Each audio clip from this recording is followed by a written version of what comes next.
Crazy. I guess someone should just immediately tell me Sorry, what we're who's- doing here and what happened last week. Oh no. Who's living on the internet? Other than me, At this very moment, people can hear your jokes, Tim. Try harder. You should. I am unafraid. You should be. You should be. They're going to be at least 5 people judging you very heavily. Hey, feels like that every day. No biggie.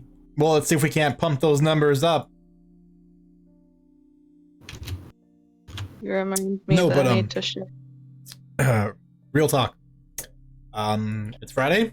That means Convergence with you clowns. I love you. Someone should tell me what happened last time we played. Please.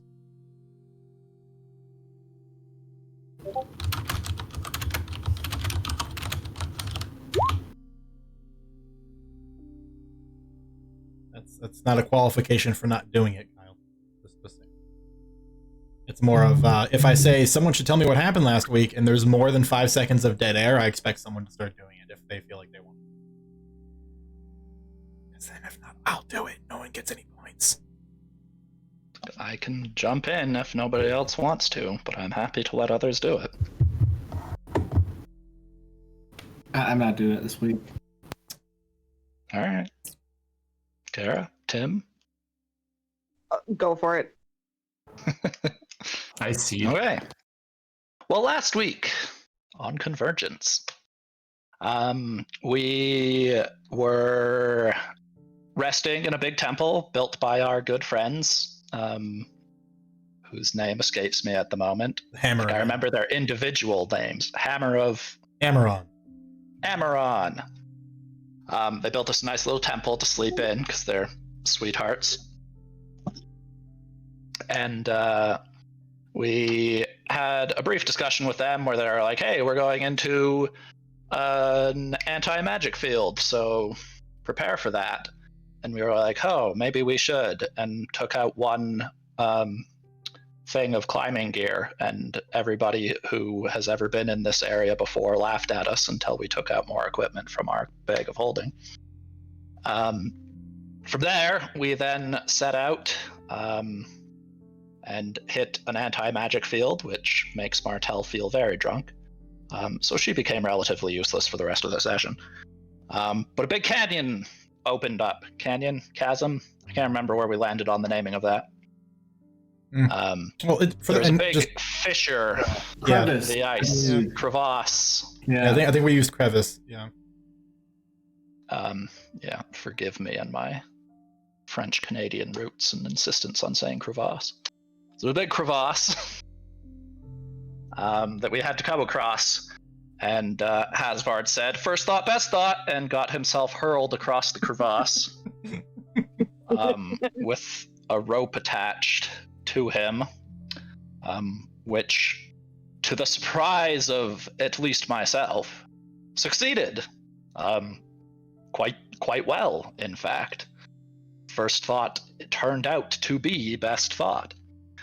From there, people tried to make their way across. Tajira was not very good at it. She fell a couple of times, has a new hook to her nose that previously wasn't there due to many face plants into ice and rock. But eventually we built a 3-rope/chain bridge that was easy enough to traverse for the rest of the party, and we got across, and we all celebrated. But not for too long, because work to be done, places to go, people to meet. And as we traveled through to the next leg of our journey, a shadowy face appeared before us and said, "Hey, what say we hook up? Don't think about when we tried to kill you. Just think about now and hooking up." That's about where we left off. Yeah, no, that's that is about where we tough. Anyone want to clarify anything? That was pretty solid. Did we determine in-game or out-of-game that it was like these folks had things to do with the Merc? I don't remember. Something I like think that. somebody knows that. I think It's Tajiro. it's a detail that we have. No, the Handmaiden told us 2 sessions back that these shadowy creatures, were Merc related. So we should know that. Mm-hmm. That is all factual. So if there's nothing else, I would normally award Ben points, but he's already got as many as he can get from this. So I'll just give him a pat on the back. Good job. Thanks. In the interim, we're gonna move away from slightly less.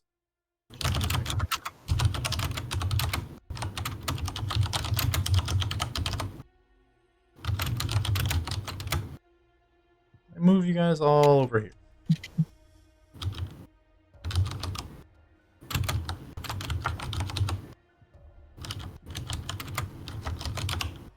Okay, first and foremost, can everybody see everything? Yeah. I think so. I need to In zoom. pretty crystalline detail. Can see all. All good. So the first thing you notice is that Hasvard immediately kills over.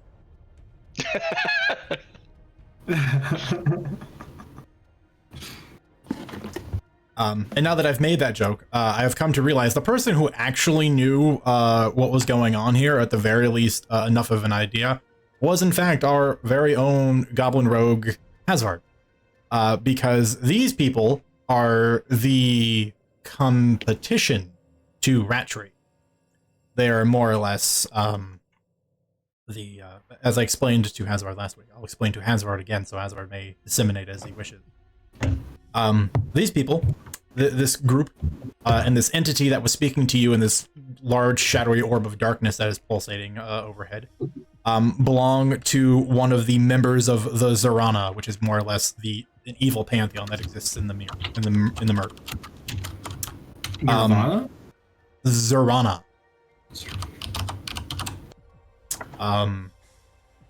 This particular entity is called Pora. P-O-R-A-H. And is very simply put, more or less an evil mirror of Rattree. They hoard information and will go out of their way to kill, maim, and otherwise destroy whole civilizations to protect their secrets. So you seeing them is not a great thing. Not a great thing. Yeah, it just leans more into my song, so I'm okay with this. Mm-hmm, mm-hmm, mm-hmm. Mm-hmm.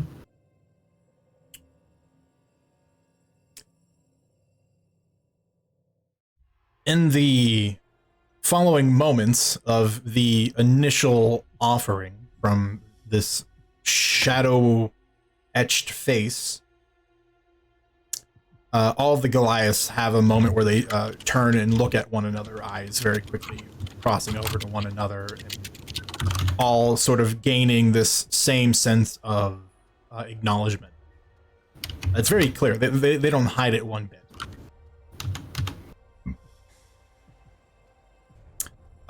It's at that juncture where Lhasa will take a step back to get a little bit closer to the rest of you.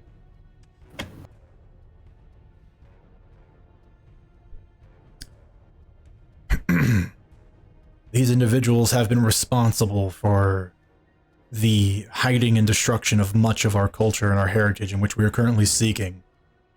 They have been meeting us in multiple passes on our pilgrimage. It is no small coincidence that we find them here now. We, as the Hammer, have no wish to negotiate with them. But we also do not wish to pick a fight when we have guests with us. They are incredibly dangerous, and we do not wish to put your lives at risk. What are your opinions?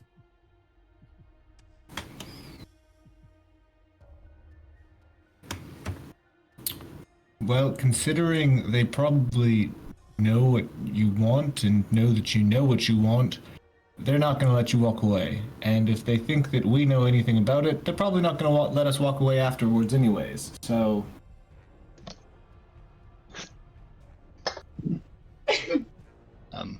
Martel shrugs and says, I've never... Ooh, excuse me. I've never experienced any harm from hearing out a deal.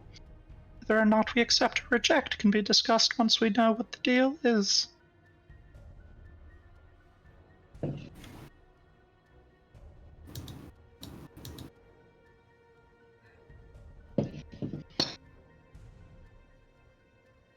She'll look to her other companions. Lethian just shrugs.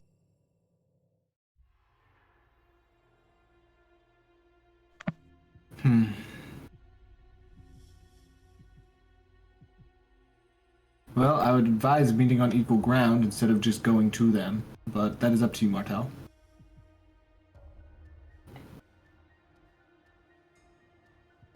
Look to Tajira. She kind of shrugs. Handmaiden.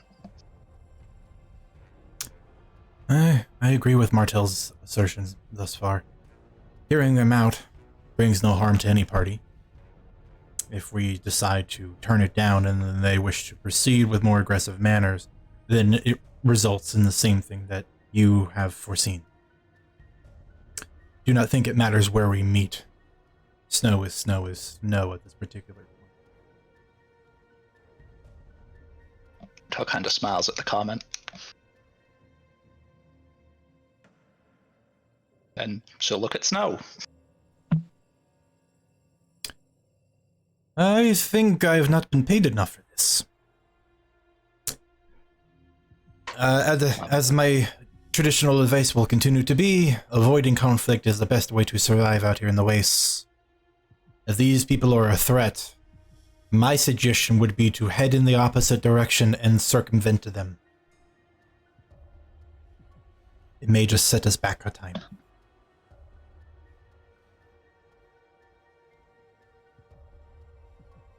Very well. I will go and see what the deal is. Martel will kind of walk forward. I'll attend you. And Lhasa follows. She'll get to about here, I think. Far enough that there's a bit of distance if something should break out, but close enough that they're not yelling at each other. And she'll say, So, what are you proposing? The shadowy orb will twist and bend, losing its form for a moment. And then a lance of shadowy energy will jump from it, striking the snow directly in front of it. And from it will take the shape of a humanoid, which has almost no distinguishable features except its glowing white eyes. And then stepping out of it like a doorway seems to be a young teenage girl, whose eyes glow in the same manner. She is dressed in such a way that she would not be prepared for this type of environment. She is dressed in a simple gray sundress. It's got little yellow daisies sewn into it.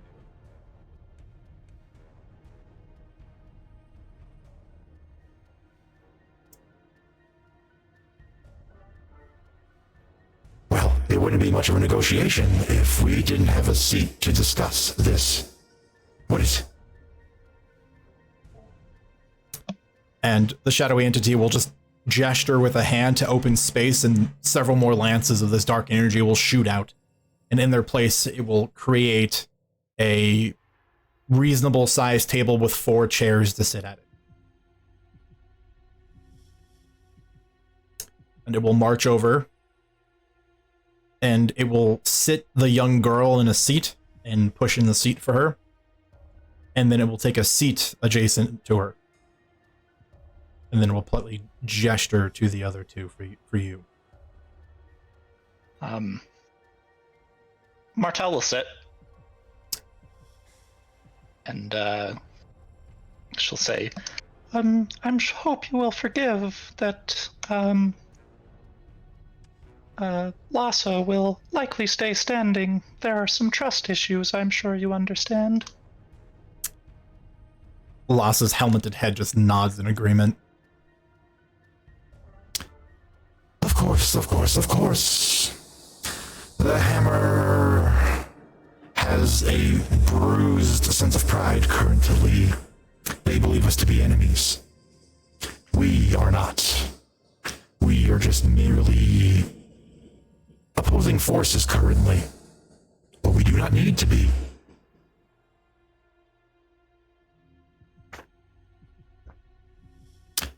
Simply put,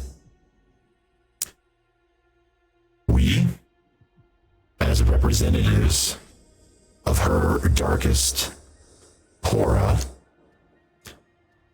wish to offer to the Hammer of Amaron a mutual deal in which we, alongside the Hammer and their lovely new traveling companions, that when they reach their ancestral forge, that we are made responsible for its protection and keeping it hidden from the world so that it may not be abused by those that might wish to take its power for themselves, leaving it free for the Hammer to use how they would see fit.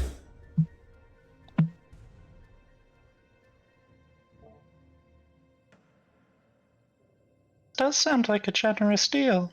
What would you be getting?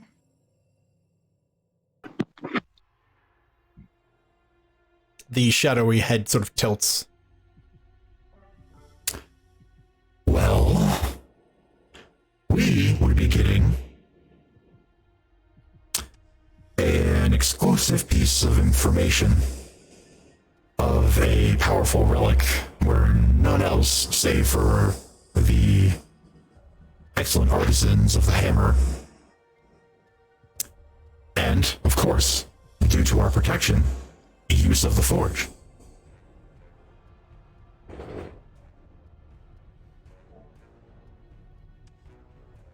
And it's there that you hear Lhasa grumble. It literally reverberates from inside of his plate mail helm.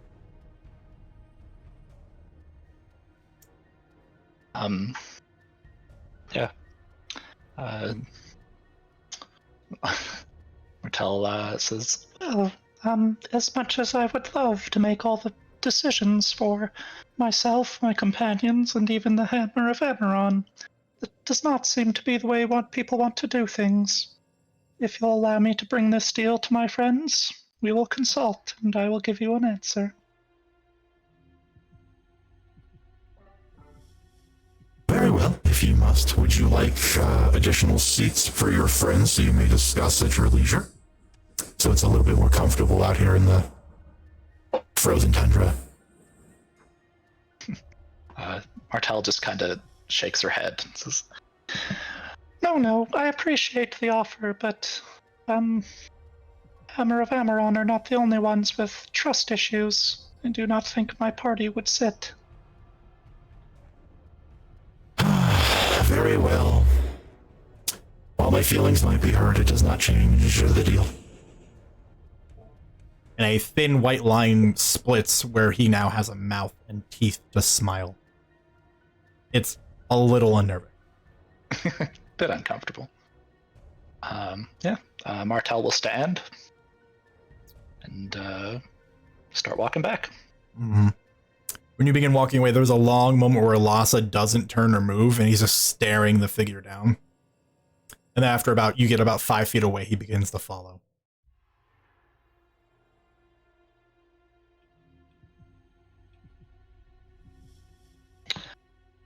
And Martel will relay this deal. Can I ask for like a quick rundown? I'm having a little trouble with the voice changer. Sure. So the rundown is that, the deal is that this shadowy group want to more or less join us in this travel and discovery of the forge. And they want to offer their protection of the forge to keep other interfering parties, aside from themselves and the Hammer of Amaron, from doing anything with the forge. And in exchange for their help on our journey and for their protection over the forge, they get the information on where this forge is, as well as the use of the forge alongside the Hammer of Amaron. Which is okay. a terrible decision to give the powers of darkness the ability to make weapons of such like magnificent work as what we've seen these guys can do. Yeah. Did I miss anything, CJ? No, that's pretty much the gist of it. Okay. So yeah, Martel relays that.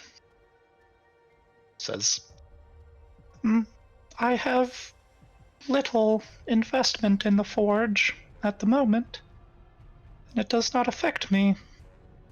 So I believe this is more in the hands of Vasa and the Hammer of Amaron.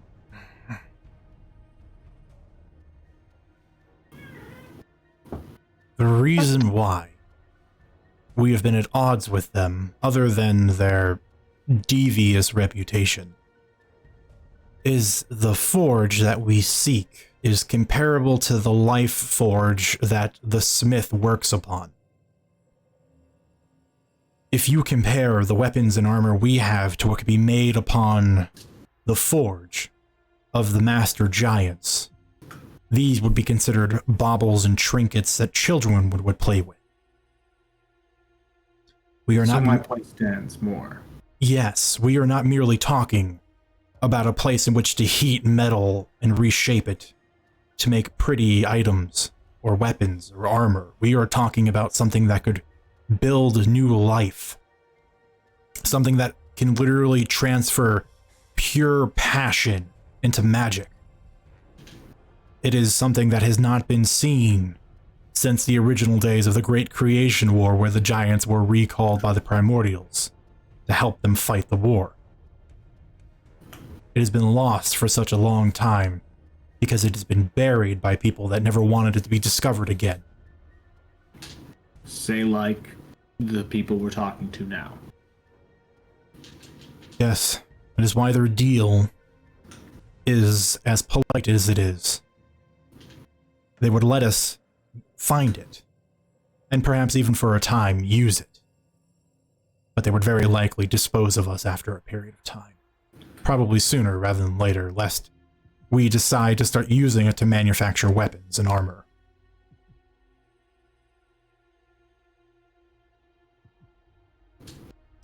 Martel is right, it is up to you, but I personally think it would be a terrible decision. Well, we have our own choices to make as well, companions.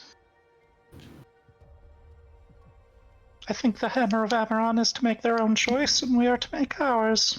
So I'm happy to hear your input.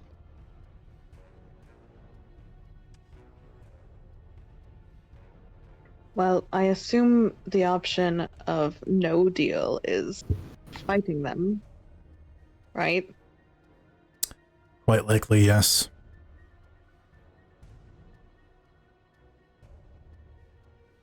And how Have you do fought they them fight? before?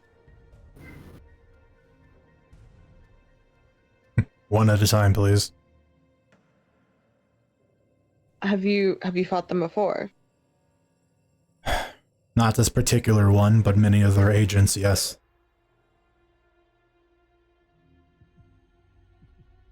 They are significantly less intimidating out here in the wildlands than they are in a public space where they can wear the faces of others. That is to say, I've never seen... And Lawson will just turn and look at the shadowy humanoid with the young girl standing in front of him now. I've never seen whatever that is, or whatever they've done to the child. It's cause for great concern.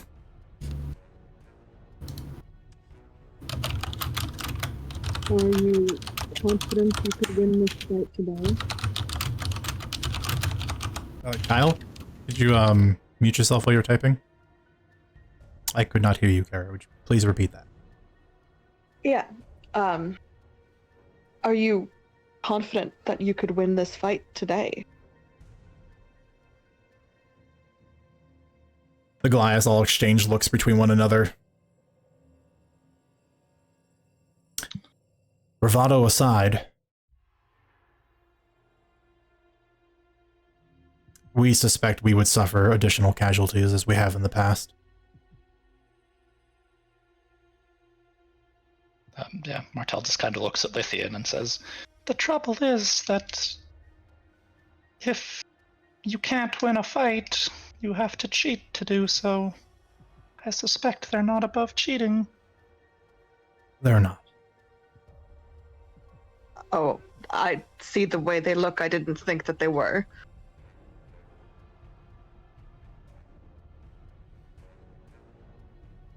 Well, we have Haspard. We know he does not care for them.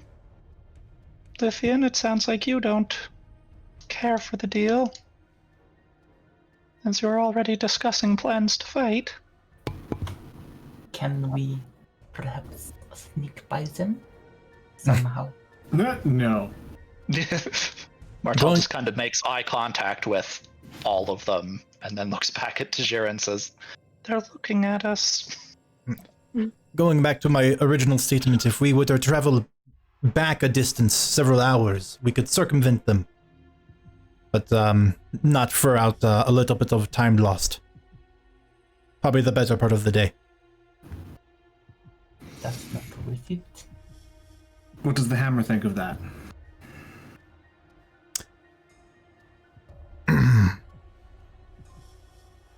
We have spoken at length as to what we would do the next time we encountered them, because we knew it was only a matter of time.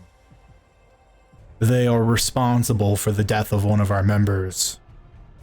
They would stop others from pilgrimaging to a holy site such as the Forge that we seek. They would hide it away from the world and stop people from making a use of it to help change it for the better. If any of you can look at me and tell me that you think the world is perfect as it is, that it could not use a change for something better, then I don't believe you. We, as this has always been, will fight. But we do not ask you to do the same. I would not mind to fight.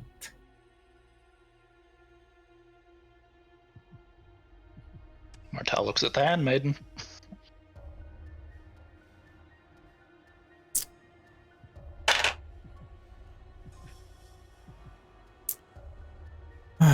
Poor's underlings are devious, well thought out. Even if we do defeat them here, I suspect there will be more waiting in the wings to follow us until we inevitably reach the holy site which you continue to speak of. This does not seem like it'll be something that will just end here. I think it would be better to speak to them on negotiations, lie to their face, and then agree to lead a part of them to the Forge, and then ambush them when they have revealed their true forces. Erase them all at once. Save the fighting for later. Use them to help us get there. Martel kind of nods. He says, "Yes, that was similar to my own thoughts. They got here before us. Who's to say what they've prepared in this space? I do not like the idea of fighting them."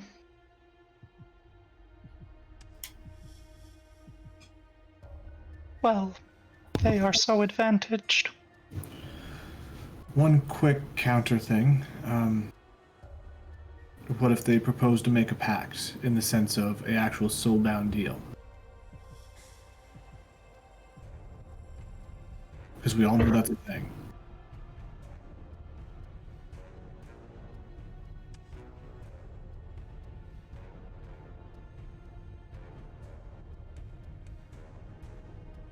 That simply isn't something we can lie our way through, That's what I'm saying. and one we won't agree to. Just making sure. Yeah. Martel kind of looks at Hasvard and says, I've made soul deals. Don't really like them.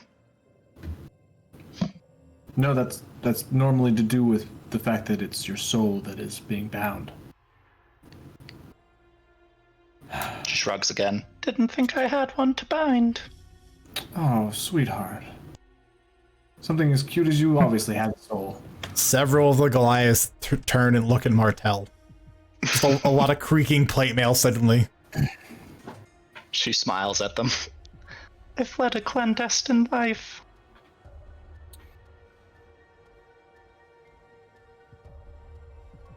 Right. Very well. Anyways, good luck, Martel. And Lasso. She just looks at Lhasa and says, If I do offer a deal, would you and your men be willing to accept it? And woman?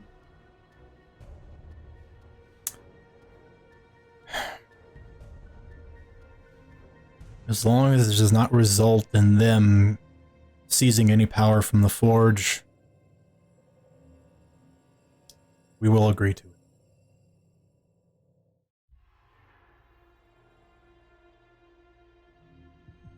Very well. Are there any objections to this plan?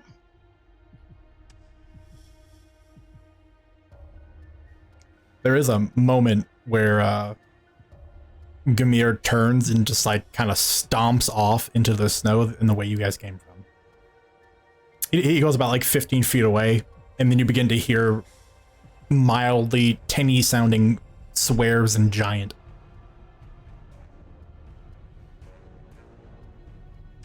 Martel just looks at Lhasa. Is that an objection? He dislikes him as much as we all do. He wishes for revenge for our lost sister. He has never been one for patience. He'll be fine after a time. Martel nods. Because this doesn't work if people can't do it. We've already committed several years of our life to this pilgrimage. I don't think any of us are going to throw it away now. And the rest of the Hammer are, despite their having their faces covered from their armor, you can see like the shift in the body language where they, like Loss's words ring true. They're very resolute. Yeah. All right. And then just one last glance at everybody in the party. Everyone's good. Yep. Aye, aye. Sure. Martel will come back. Before you go, the handmaiden will just reach out, touch your wrist, and she's going to cast Enhance Ability upon you.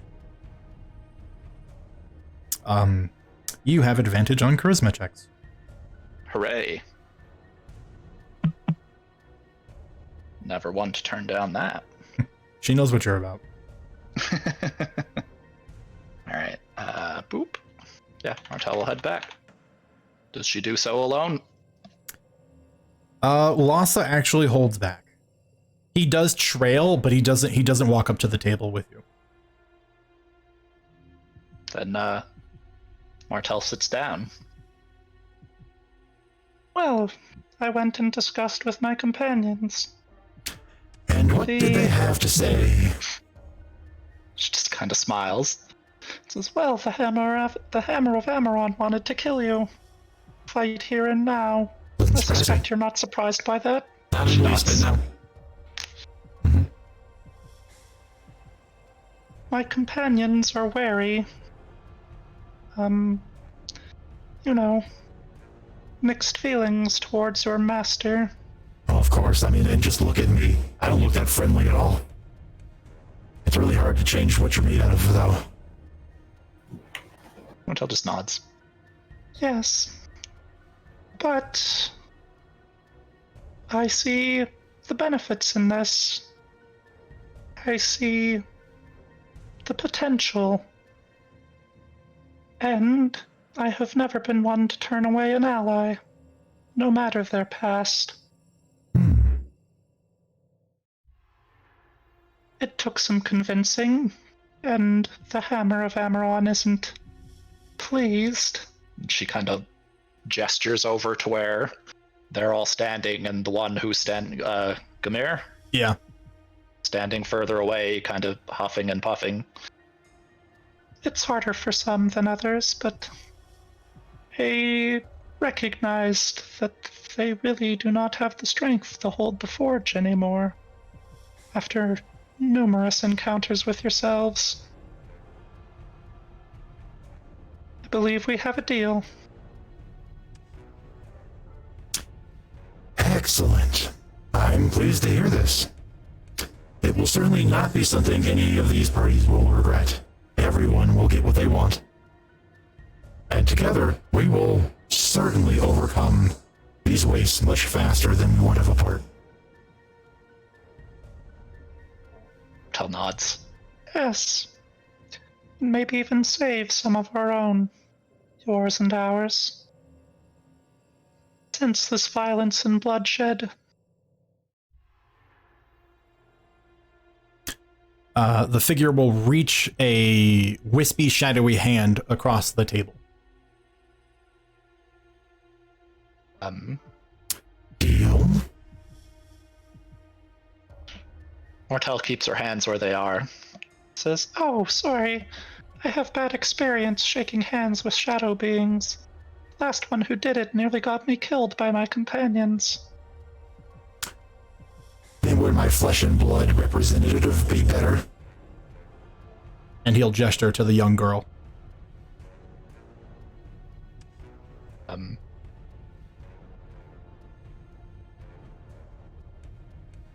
Mortel just kind of shrugs and says, "I have no assurances that there's not going to be some kind of magical nonsense brainwashing, even from your flesh and blood representative.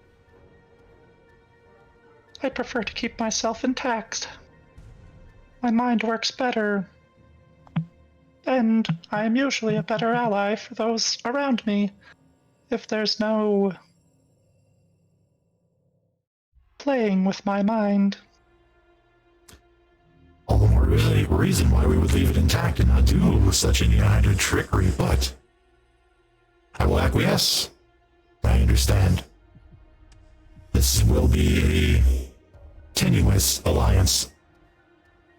But rest assured, we will do everything in our power to help you reach your goals.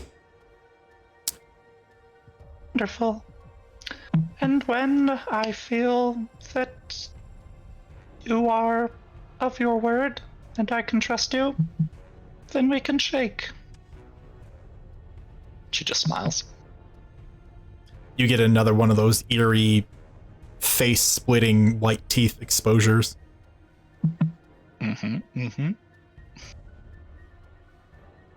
Well, then allow us to pack up.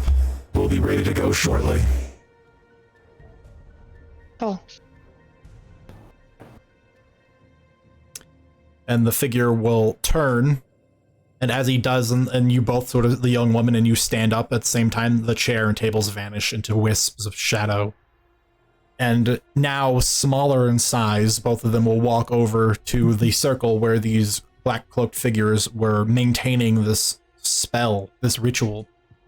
And you'll just see the creature wave just a wide, arcing hand through the air, and the spear will then lance shadowy energy into each of the standing cloaked figures. And they'll kind of stagger for a moment, and then they'll all straighten themselves back up, and then clasp their hands into their cloaks, waiting and ready.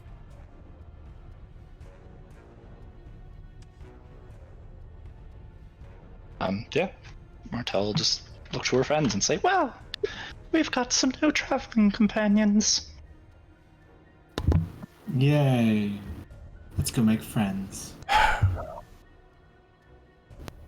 I do not make friends with things I cannot see.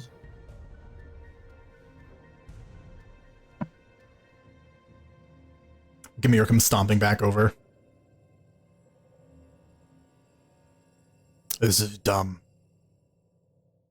Just kill them and get it over with.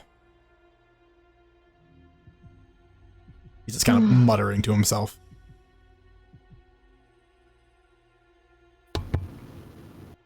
Martel shrugs and says, I understand, but if they killed you and got it over with, then there'd be no one left to work the forge.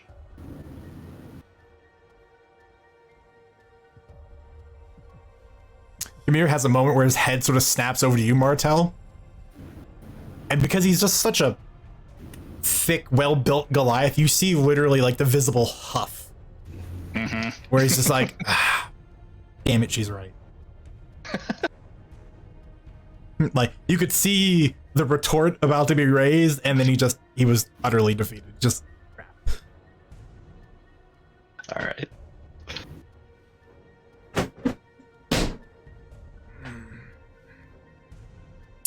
All of the figures begin gathering on the northern side of the area, passing through all the ice crystals. And the shadowy figure and the young girl stop about halfway as they're getting ahead, and then it turns and then does the most casual wave of all time. Kind of like seeing a high school kid in an anime going, hey guys, like one of those from a distance, like, come on, catch up. Yeah. And it turns and continues walking. Like an anime character, so that fits. CJ, in any of that, did you want to roll from me? Yes, actually, I do want a persuasion check. Okay. Persuasion? Mm-hmm. 27. Okay. With advantage, right? Indeed. Oh, well, Because of enhanceability. 27. I was just being a nosy bean. My bad. It's all right. No, it's good. You guys should remind each other of things that you can have advantage on. Because I'll only do it once a game.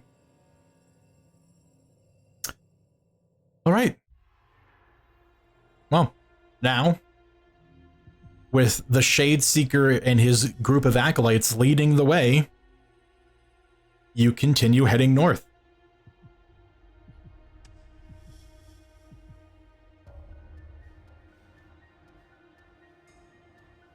And prepare for this eerie music to stick with you while they're traveling with you. Good music.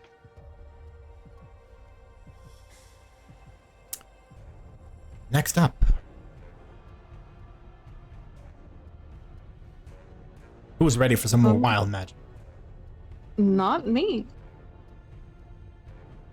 Oh, hang on. Silly me. Let me go fetch my wild magic table. Exploration.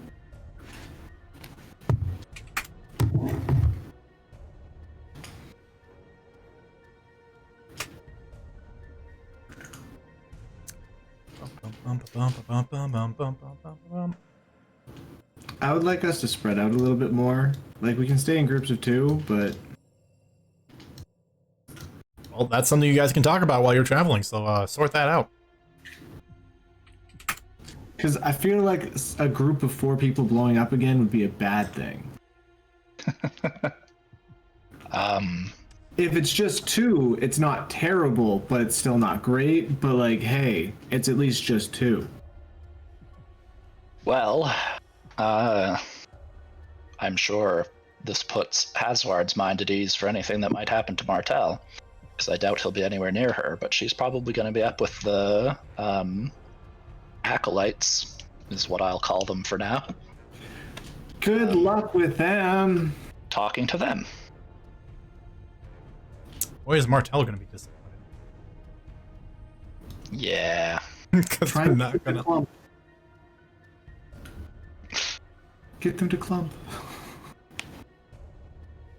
hard to get people who literally serve a god of keeping things secret to talk to you about stuff. I don't know what you're talking about. Actually, yeah, Hazard has the exact opposite problem.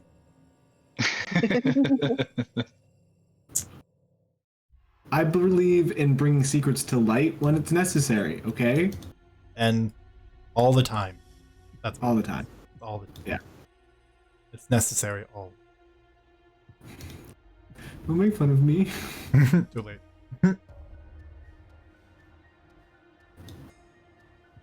So, to make it a little bit more obvious, I'm not going to stick all the acolytes here. No. Martel is going to walk with them. I'm going to sort of stick them all up front for now. And the Shade Seeker will walk in between the groups. Or with someone if they are endeavoring to. I mean, Martel wouldn't be receiving much success with the Acolytes. She probably would also be speaking with the Shade Seeker. Fair enough. Likely receiving similar success, but... Very chatty. Incredibly chatty. Well, that's more exciting. The Handmaiden will trail behind the group of you, still sticking close to Martel.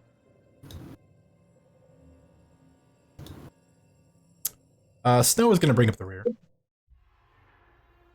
Kind of keep an eye on things.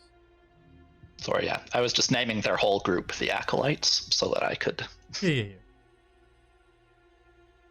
The Hammer is basically going to pull ranks, and they're going to all march together in a column now. I want to be up near Tel. Not with her, but like right behind up there. So, like... Somewhere, So, yeah, well, around there. for representative sakes. Yeah.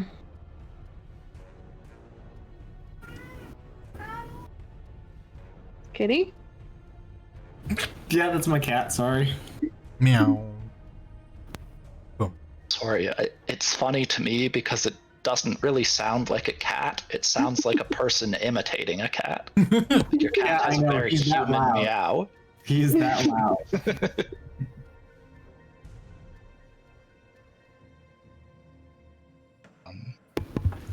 Yeah, that looks about right. For my stuff.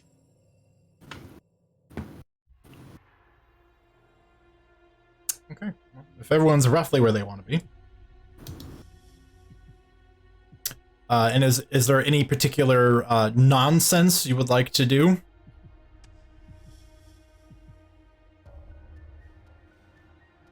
No nonsense? All right. Yeah, not at this time. Like I said, for now it'd be mostly casual talking. Mm-hmm. Damn it, if we were one level higher, I would be raging this whole time, but I can't, so... So mad at this decision. Hey, better safe than sorry, okay? Yeah, sorry. Wow. I mean... Oh no, the Merc is bleeding in through Tajira. Oh, it's hideous sounding. Oh no. Making my ears bleed. Okay. So yeah, like no nonsense. We good. Like there's no like stealthy bits. No trying to sneak bombs or poison on the people. Nothing like that. We're good. Not at the moment. Do we have bombs? Like timed bombs? I don't think you guys do. That's valid. I'm not going to ask either. Yeah, you don't know what the hammer can do. They might be able to make bombs. Oh, probably could make bombs. Probably. Okay. But would they? Also, probably. Fair enough. The brewer is also an alchemist. Well, I mean, he is. I know. Yeah. So I'm about to say, kind of the nature of that thing. You know, fermentation goes in a lot of ways. It was part of the list that you gave us for him. Mm-hmm. Mm-hmm.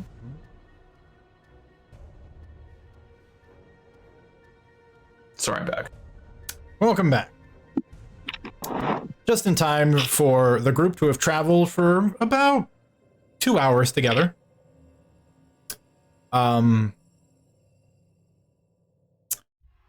The weather has been it's been moderate, regular snowfall, bit of wind. It was definitely much better earlier, or rather the day previous, where it was, you know, almost cloudless and with some sun. Everything's pretty quiet. A lot of the chatter and conversation between people sort of died down since the Shadeseeker and his acolytes have joined. With the exception of the wind, that is the one thing you hear most, is the Shadeseeker speaking very heavily to Martel. And Martel, while you are holding a conversation with them, as expected of people of your station and eloquence, you're both incredibly good at drawing details out of one another while also giving nothing up. That's more or less what this is like. It's a dance between the two of you. And oh, Martel's right at home. Yeah. Almost literally. Almost. Now you just need a bunch of racists and castles and boom. Right. We don't know. The Shadeseeker could be racist. They probably don't like giants very much. Let's be honest. Bum. Sorry, Shadeseeker or Shadeseeker? Shadeseeker. Yeah, they're the Just write it darker down. side shadows. They're just kind of bigger shadows. Shadeseeker. Where are my notes? There are bigger shadows if you'd like to see them.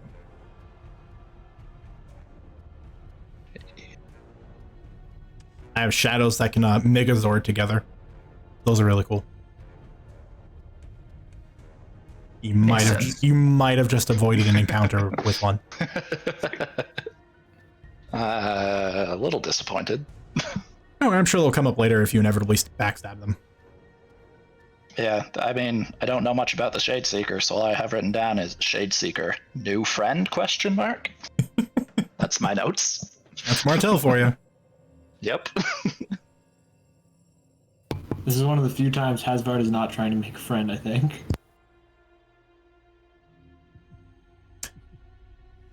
After the rough 2 hours of travel or so, you reach a wide open expanse covered in snow to be pure white.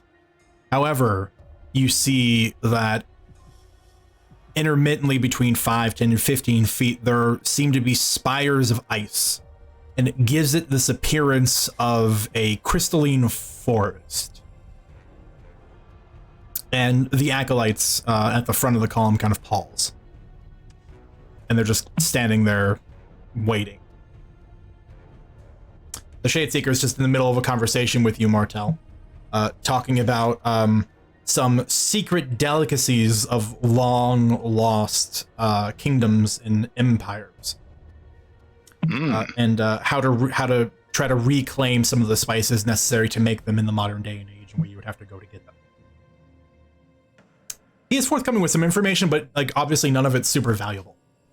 Right. It's enough. It's enough to keep you engaged. Right. And I imagine it's similar with Martel.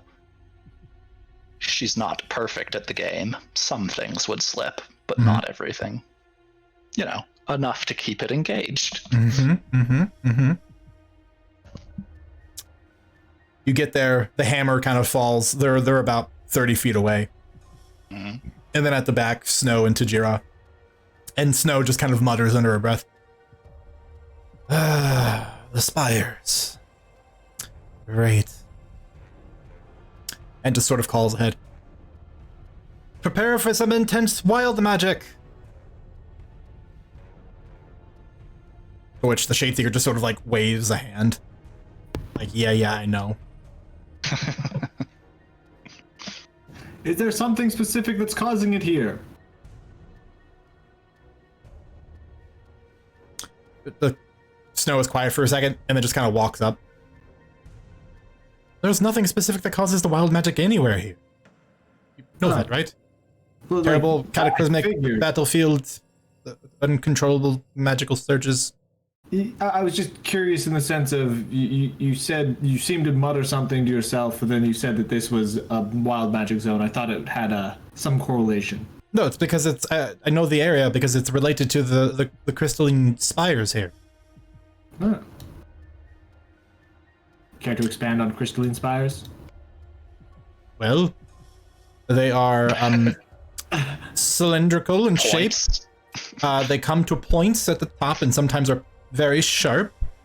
They are made of abnormal crystal growths, thus have a crystalline structure. And yeah, the people sometimes call this the crystal forest.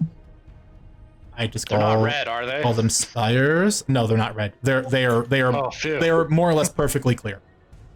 So they have a bit of a blue tinge due to all the surrounding areas. And yes. Thank you for asking that, Ben. I was holding my breath. And then suddenly a ripple and they all turn red. Yeah. Oh no! Ah! What have I done? I have found you. Mwahaha. Oh, hey Brad, how you doing? Shadeseeker has a new friend.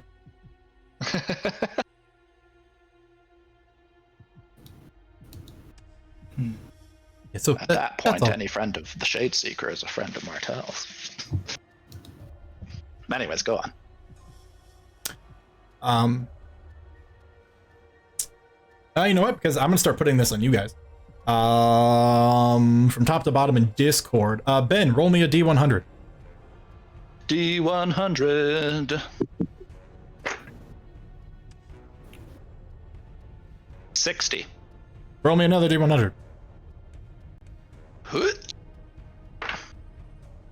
13. Why are you using my face? Excuse me. Somebody was measuring stuff Oh. using Lithian's face as the starting point. Gotcha. I was concerned. I was like, all right. Was Ben somehow throwing dice across country borders to bounce them off of Kara's face to roll them? You don't know how well I can throw. I don't know what Ben can do. All seriousness aside, you observe, given that you are much further ahead, Martel, you observe very briefly, as a Shadeseeker is winding down his conversation, that one of these crystal spires spark with a brief flash of light, and then there's a brief shockwave that ripples outward.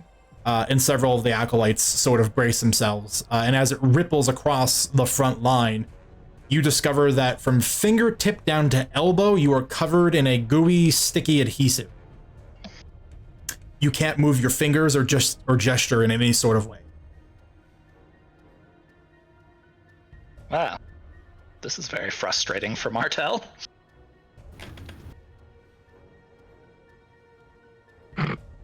Kind of looks at the Shadeseeker and goes, "Oh. Well, I guess no more hand talking for a while." The wild magic will do that to you here. Would you like me to clean that off? It would require some magic. It smiles very creepily again.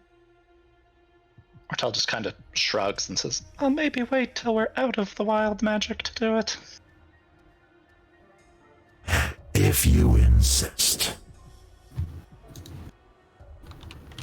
She just kind of shrugs and says, "I don't like to leave things to chaos." That is wise counsel. I will, listen to it for now. That seems like a good idea. Does he have the girl in front of him at all times?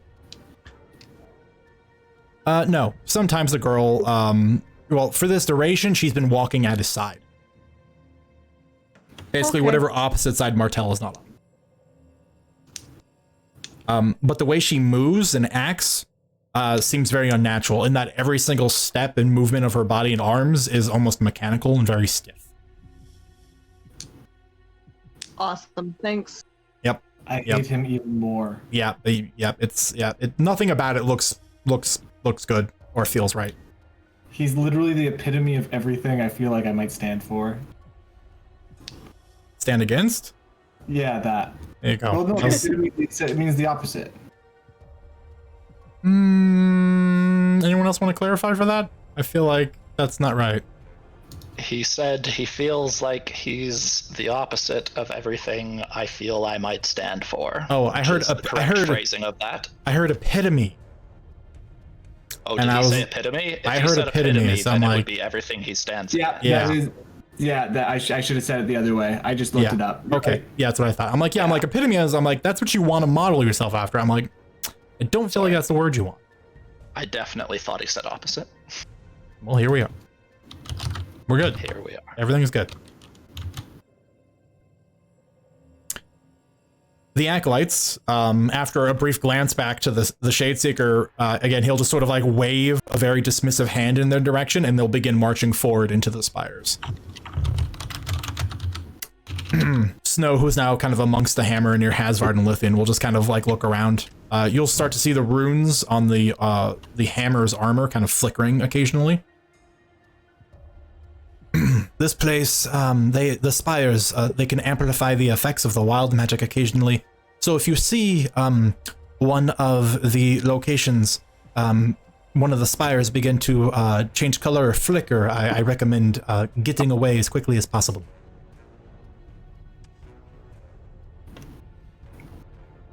Thank you for the advice. Mm-hmm. So, is the marching order going to change at all from where it is currently? No. I don't think so. I also don't think so. Then we're locking it in. Okay. Like I said, as I stated earlier, I'm going to have you guys torture each other for once. So as you begin making your way through the crystalline spires, the wind is reduced thanks to the cover they provide. But you can see, even occasionally off in great distances, a flash of color or a surge of wild magic that occurs. But there is no tangible effect since there's nothing nearby for it to really alter or change. This place is much more dangerous than the last section because it does not require someone to introduce magic for it to surge here. So, because I picked on Martel last time, our luckiest player of all time, Hasvard, will you roll me a D100? Okay, it's a 20. Excellent. That's not great. Roll me a D4 and re-roll 4s. I think the luckiest player is actually getting Sarah to roll for him. Well, there's a D4. Triangle pointy. 3. 3. It's probably the worst. Yeah. All right, roll me another D100 then. I'm scared. You should be. 58. 58. Okay. Snow and Tajira. As the column is slowly making their way through the spires, you taking up the rear further behind, out of the corner of your eyes, you notice one of the spires suddenly turn it a deep, dark brown, and you begin to feel the ground shake underneath you. I want both of you to make dexterity saves.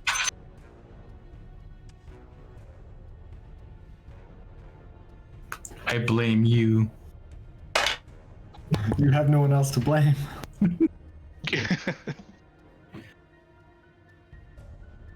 I got 14.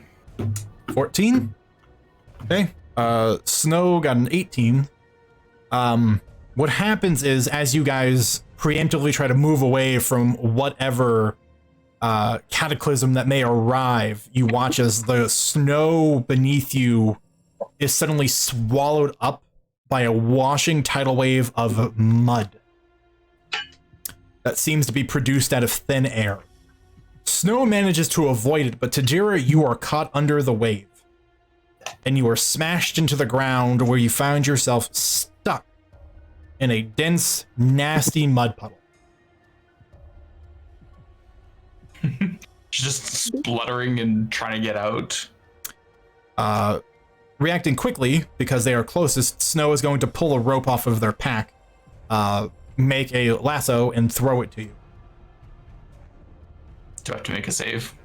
No, I'm going to assume you're just capable enough to catch a rope that's being thrown at you. I meant to get out. Yes. This is a athletics check. Snow is making her own. And you guys have to beat a certain combined DC. Oh, look, it's a 13. Now that's a 12. Never mind. A 12? Yeah, Okay. 12. Okay. That's a great number. Great number. Hang on, let me actually figure out Snow's math real quick.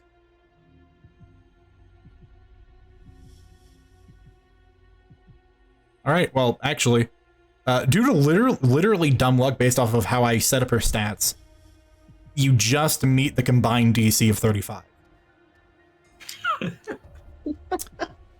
That's literally because she has a +3 in strength and expertise in athletics. Like, this is literally the reason why this worked. Before anyone in the hammer can react, Tajira, Snow, basically digging claws into a nearby spire, uses it as a point of leverage and begins hauling you out. And through a loud sucking sound, you are pulled from the mud spot. And as you are helped up to your feet, no more than 10 or so seconds later, you watch as the mud immediately dries up and then begins flaking away into dust. He hates this place. You're the one that volunteered to come here. I warned you all. She's gonna get a big glare. Just saying. Come along, Tajira. There's going to be more of this.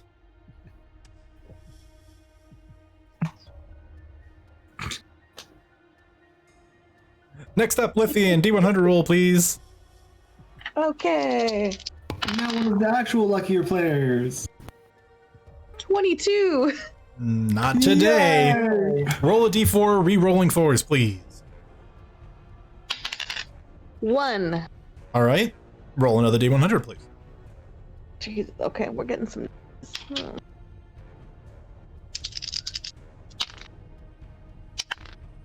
78. 70. I'm loving the variety. Hang on, scrolling. A stalagmite falls onto your head. Oh wow, this one's real interesting. I need Martel. It's just Martel, but it's Martel the Shadeseeker, the Handmaiden, and all of his acolytes to make a Wisdom save. Oh, great. Sorry. Why are you apologizing? This is good for us. What? Maybe. I mean, if this, you're gonna see.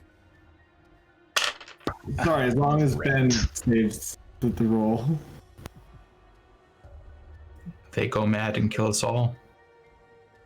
I don't like that option. Martel, what'd you roll? A 3.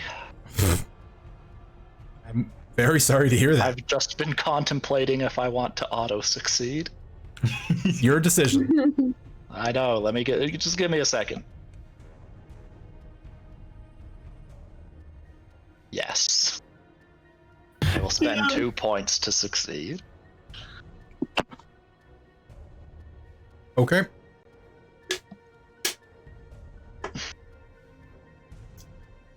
I don't know, man. You had a chance with that 3. It's a good number. So, Right? the Shadeseeker and the Handmaiden both succeed. And out of the 7 acolytes, 3 of them are turned into giant spiders.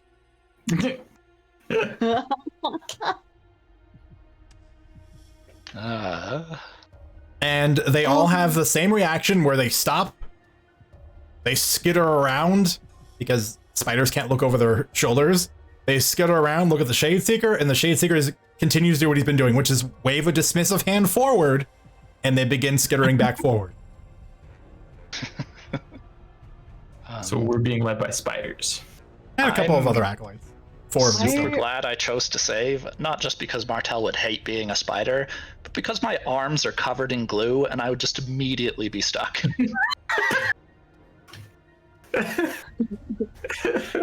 Well, actually, you bring up a good point. Some of them also had the adhesive on their hands. I need to see if it's also any of the poor guys that got turned into spiders. I want to see blonde and sparkly Martel spider. It's got ribbons instead of webbing. Oh. Yes. Suddenly, it's not such a bad idea. No. All of a sudden, Martel is like, spider, Martel. Imagine your ribbon dancing would get so much better.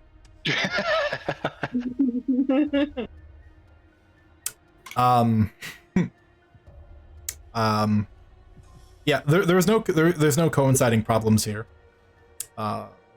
Everyone is okay, fortunately enough. That's pretty lucky. But if you guys couldn't figure this out, we're going to do this a handful of times until you've cleared the spires. Yes. So we're setting the precedence. So now I'm just going down the list to Tajira. Roll a D100. Well, no, this is ours. Hey, I got a 19. Jeez. All right, roll a D4. Re-rolling fours. Oh, fun. That D4 go. Sharp pointy. Okay. 1. A 1. I'm glad you got that out of the way. But this one's fun. Please roll 2 more D100s and report both results. 33? Oh, wait, no, sorry. You rolled a 1 on the D4. Sorry, I got ahead of myself. I thought you rolled a 1 on the D100 for the second one. I was like, oh, great. Oh. No, okay, so that's 1. All right, now please roll a D100. Okay, I'll roll a different one. That's 80 flat. Flat 8.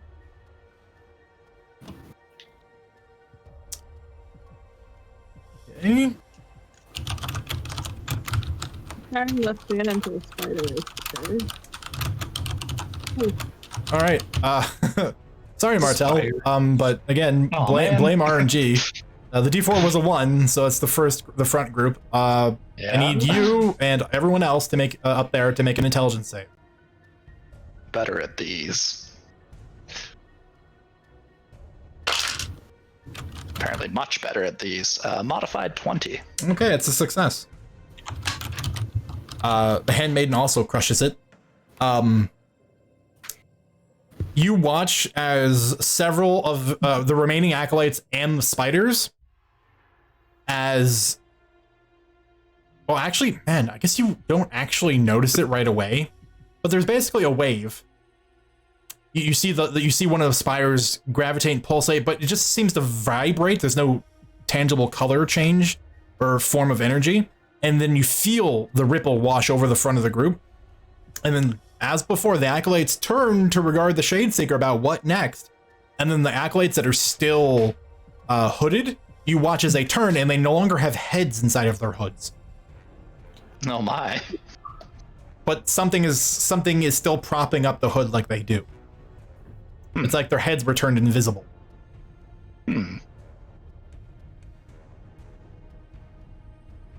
Possibly worse for Martel than being a spider. Who knows? Well, speaking of Martel, My do us, turn. please. See if we can't hit that center group. They got something coming to them eventually. You could only hope. I do. Don't you, Christy? A 78. Ooh, okay. D4, please. D4. Where's my D4s? There you are. Yeah. A 2. Damn it. Sorry. You rolled a 2? Oh, no, sorry. rolled a D4. 2. Jeez, I keep doing that. All right. Roll me another D100, please. Another D100. Yarp.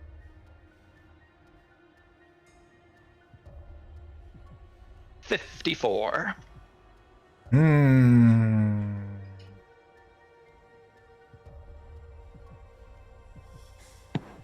I am, for the record, also just like so happy you hit the center group. Like, like that's real funny to me.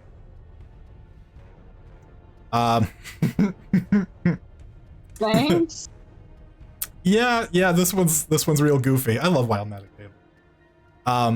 Center group. You watch as multiple spires around you begin to vibrate, and they turn a shade of gray, and then they send out a pulse. And as they wash over the group of you, you see as Hasvard and Lithian, more noticeable due to not being in full plate, because you know the hammer are all wearing helmets. All of your hair falls off your head. Are you kidding me? There's not even a save? There's not a save. Well, look at these three folks. You don't even care. Yeah, Goliaths have a thing about hair. So we don't even have a chance to try and move away from the spire that's lighting up to cause this to us. Not based off of the dice rolls, no. Okay. All right. Upon the acknowledgement of all of the hair falling off of her head, Lithian will literally scream.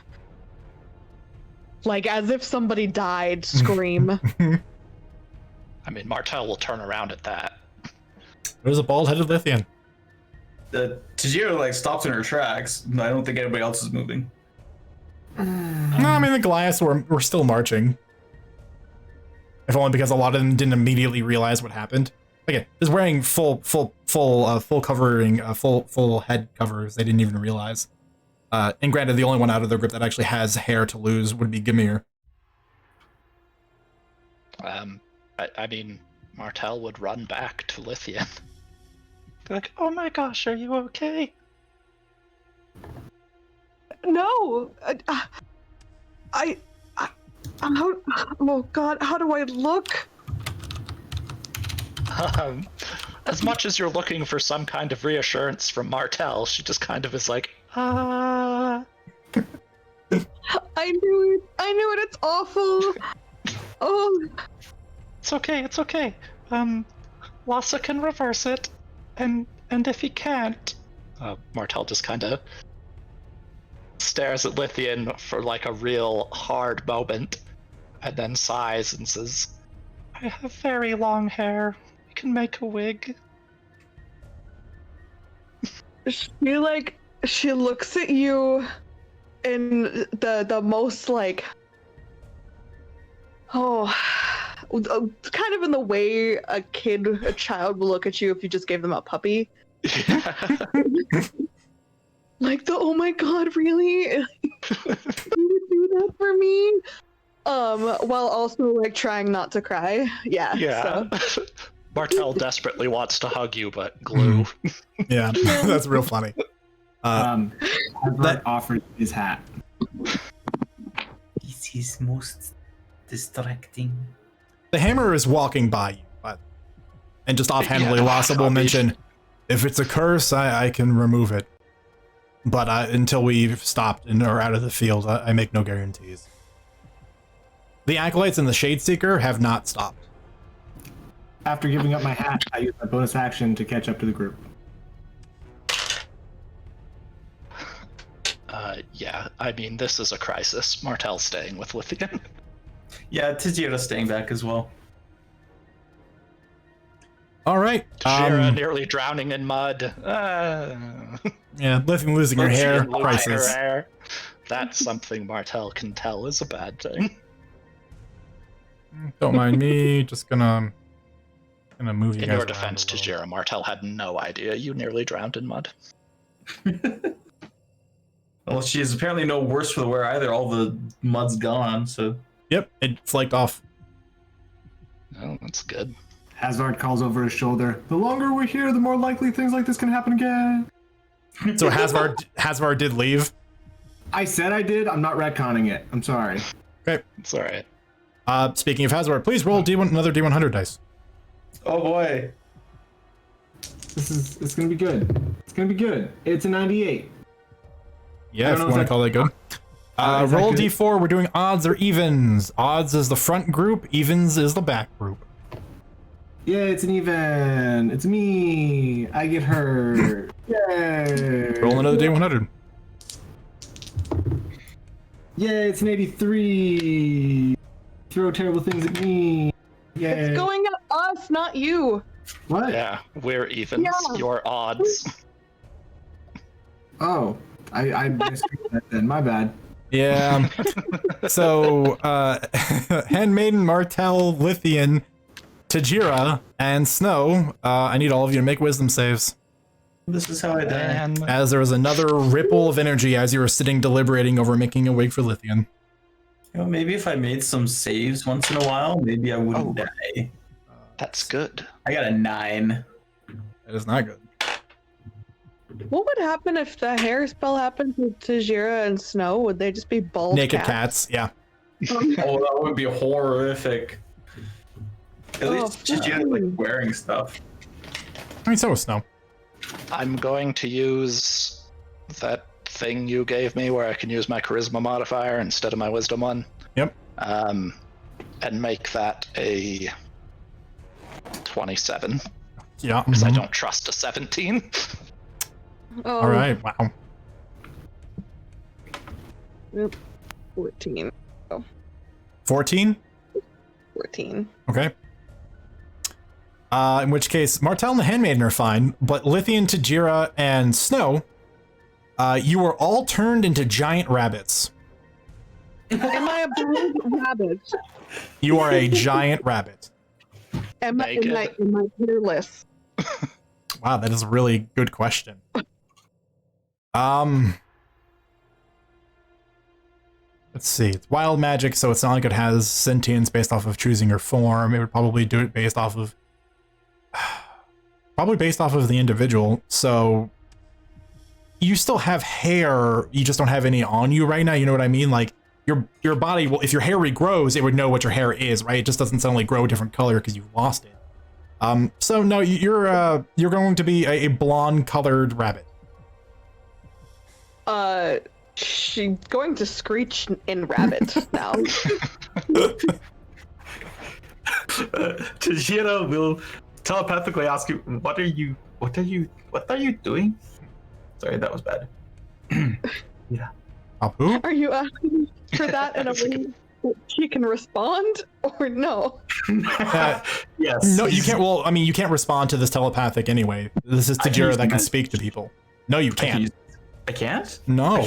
I'm sorry, do you have fingers to do the gesticulating in order to message, or the verbal words to actually speak? Because it requires both of those. You're a rabbit. You're a rabbit. Rabbits don't have spellcasting. Okay, well then in that case, since she can't respond, she would just screech again. A black leopard spotted rabbit that was Snow begins speeding ahead to get away from you. Yeah. Markel's just like, okay, let's go fast as we can. Yeah, And no. Tajira is We're keeping you running guys separated for now. Yeah. Okay. Yeah. She'll telepathically send, come, let's go. Come, let's go. Let us Well, leave. Lithian is But you Still can't moving because forward. we just covered that. No, I can. I have telepathy, not message, and message. Both. I have both. I see.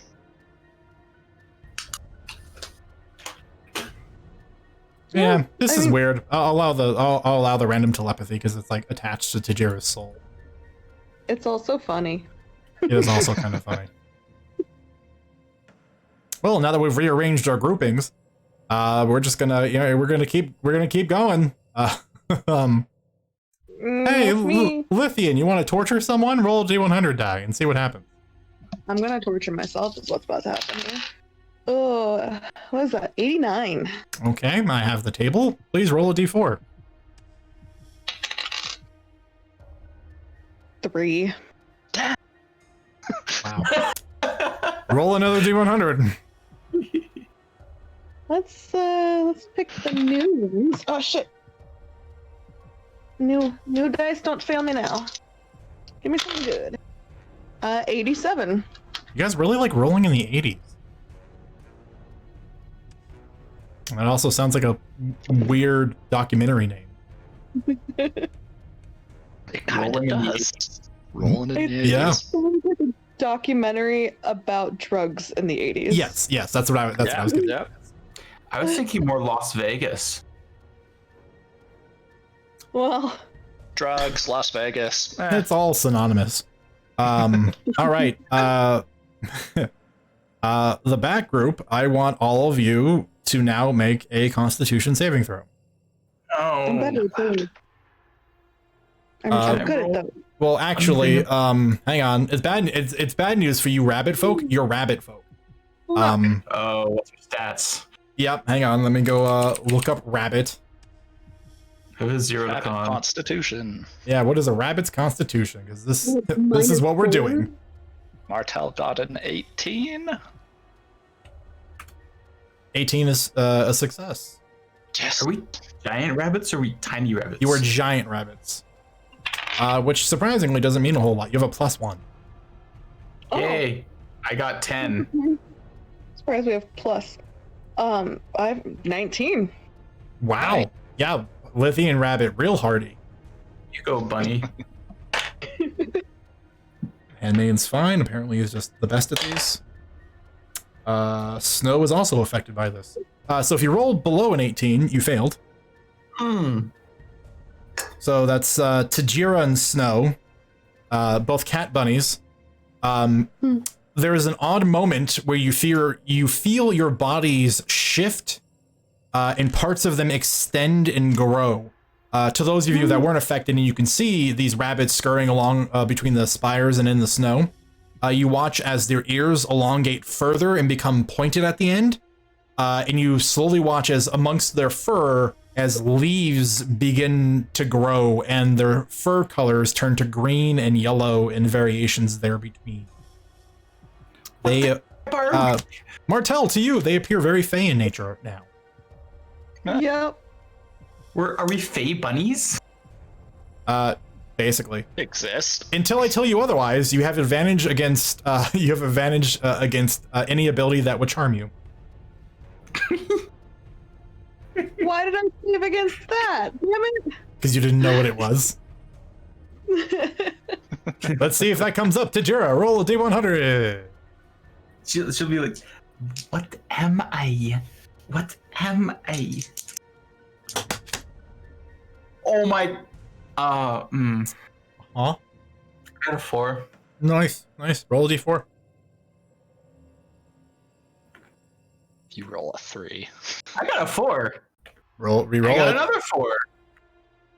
There you go. That's a 1. Okay, thank God. Roll another D100. That's an 11. Okie dokie. 11. Can't believe I got 2 4s in that. Okay. I got 3 4s. Oh my gosh. Let's see. Let's get some neutral and battle line dice and What? Well, it's for the front column, so they're technically, all either tentative allies or evil, so I have dice that have alignments. Don't judge me. I'm also there. Are you with them, or are you walking with the hammer? Yeah, you're in the second group. Oh, okay. We're back to 3 groups then. Okay, cool. Yeah, we've been in 3 groups. Yeah. All right. Again, tangibly observable in the distance. Or that doesn't make any sense. Doesn't matter. In the distance, between the giant spiders and the headless acolytes, you watch as suddenly the acolytes and the spiders become 3 times their size. Oh. Those spiders are really big. Yeah. They've now broken several of the spires nearby and are having a hard time moving through the area now, slowing their speed by half.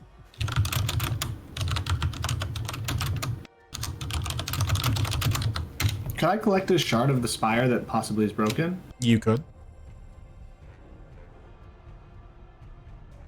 Yeah. Yep, you have a shard of the spire. Cool. Okay. It's good to apologize to anyone who's afraid of spiders. Yeah, you're just going ham. Right? It's funny, we had a conversation about that prior to the game about consent with We things people would not be did. comfortable about. And spiders was on that list. I'm Ben, sorry I wasn't there. roll a d100. Don't worry, guys, we're only halfway there. Oh, jeez. D100. Wow, 99. Oh boy. D4, please. D4. D4. Son of a 3. Oh. Roll another d100. I'm sorry, guys. Oh, it's okay. I expect it now. What's the worst that could happen? I just know I'm gonna fail every time. 48.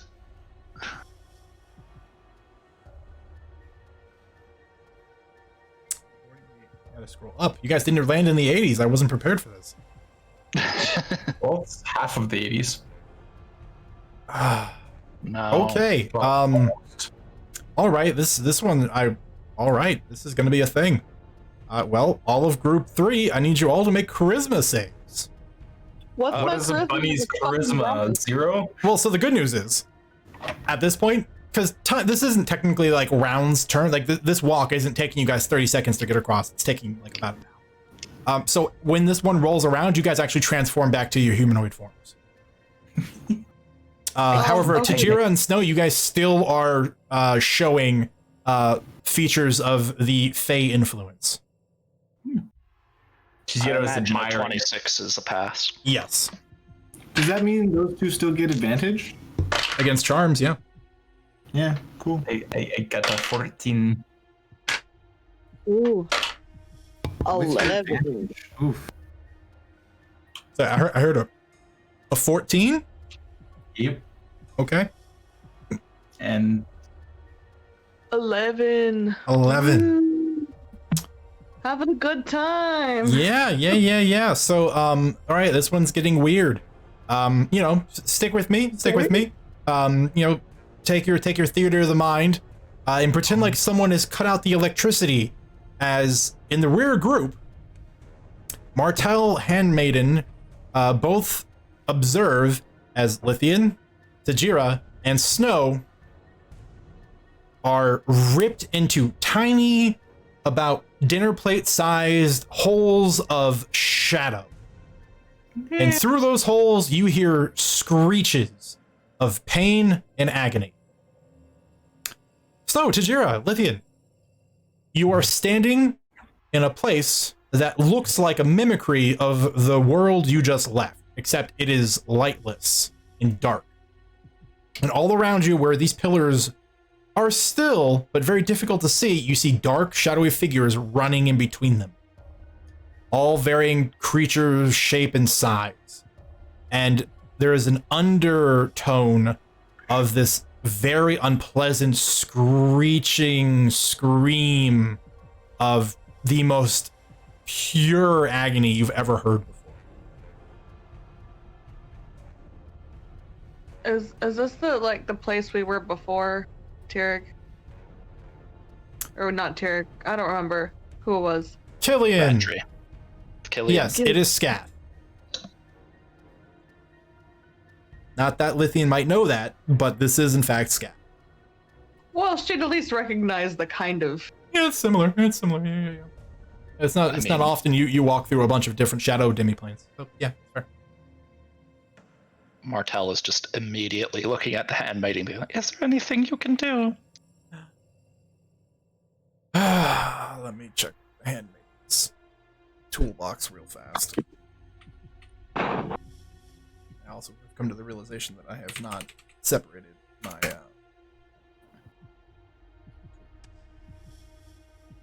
get out of there. She's going to jump to an oldie but a goodie, which is she's going to walk up to one of the three portals and cast Dispel Magic on it, realizing that that could be dangerous, but choosing to do so anyway. Just let me.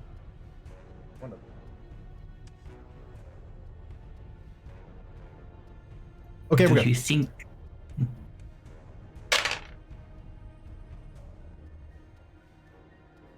She doesn't like that. She likes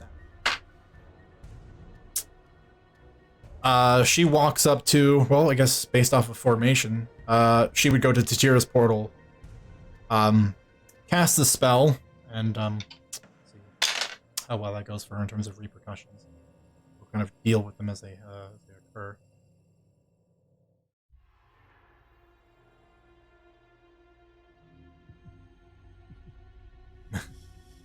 Okay.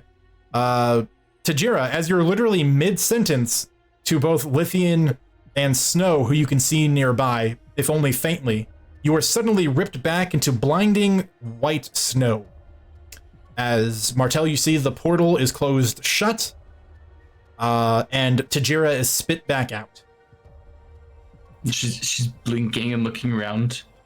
And then you both, it's very strange, as the handmaiden turns to say something, she opens her mouth and with the very same usual, very controlled, calm demeanor, suddenly turns and goes, Martel, I've never really liked your dancing.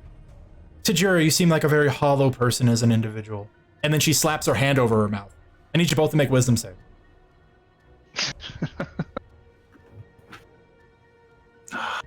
Why does this place hate me? 14. I got a 6. Okay, you're both gonna fail. The good news is, out of everything that could happen, this is not the worst. Yeah, I know what this is. How much damage? You both take 4 points of psychic damage. As she viciously mocks you, albeit unintentionally. Martel does look hurt. Like, her expression.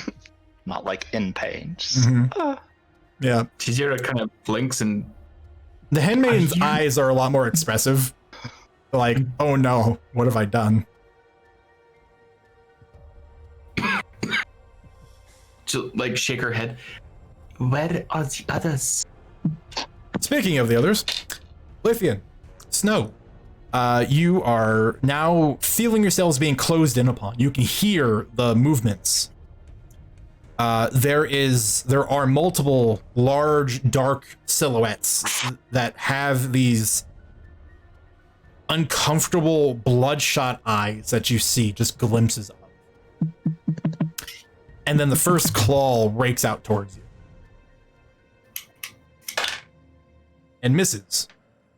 You feel this cold wind wash over you as you quite literally just through instinct of so many years of combat move just out of the way as you feel the wind of the blow just pass by your face.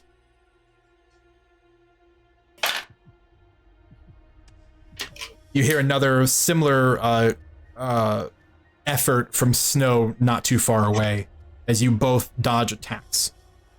Is there anything you'd like to do while you're here? You want to get a postcard, maybe? Or, maybe a leaf?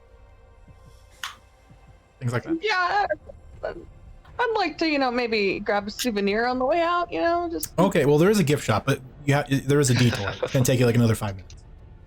Oh, okay. It's okay. You know what? Never mind. I don't need that. Okay. You'll just stop by the photo booth. You can get that on the way out.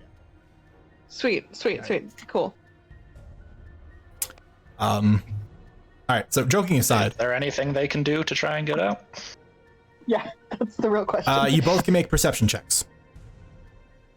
Oh, God. I think I'm actually decent at that. Oh, wow, that was really bad on Snow's part.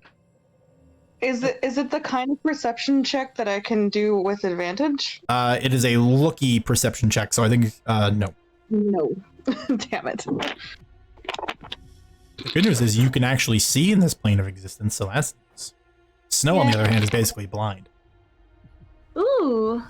I rolled a nat 20, so 27. Oh, wow, that's really good. That's kind of what you need. Off in the distance, you can see 2 specks of bright white light. They are about 80 feet away. And they kind of fork in 2 different directions. So it's like 80 feet away, and then they're about 30 feet or so apart from one another. It is the only thing in this dark landscape that seems different. Okay, I will grab Snow and like point out the white things. Goodness, and start running for him. All right. Snow hangs on to you, just like keeps a grip on your wrist or your hand. Because after a moment, Snow just says out loud, "I can't see worth a damn in here. It's all dark." Oh, hold on tight then. Yeah, no problem. You occasionally hear like a poof, as like one of Snow's shoulders. I said that. Snow's shoulders clips against one of the trees or one of the spires without realizing it. And run you do. Can I? Do we move here? Not this turn. But next turn. Snow is raked by a claw during your flight for 7 points of necrotic damage. Ooh. You hear a bit of a gritted growl in some direction nearby. Outside the portal, you see the handmaiden's about to ask a question, and then she stops herself and then just points to one of the other portals and looks at Martel.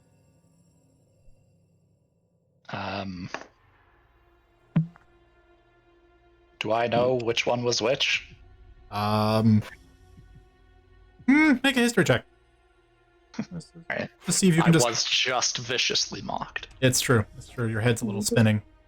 It was too real of an insult. It hurts. 15. Yeah, it's good enough. The portal to the south of you is Lithian's. The portal to the northwest is Snow's. Sorry, Snow. Martel points to Lithian's. You're expendable. More expendable than Lithian. What if Snow's holding on to me? Okay, that's a gigantic number this time. The handmaiden will cast a spell magic again at 3rd level. Hang on, I'm gonna roll on the surge table. And we're gonna scroll into the 30s. Okay, that one's fun.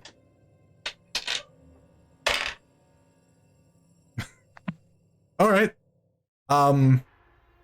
Basically, what happens is the handmaiden moves up to the Lithian's portal, raises a hand, speaks the arcane words necessary for the dispel magic spell, and you watch as one of the nearby spires vibrates and strikes her with a bolt of flashing energy as the portal crushes shut, and Lithian, you are spit back out. And then as your eyes adjust to the change, all of you now see where the handmaiden was, a golden furred house cat.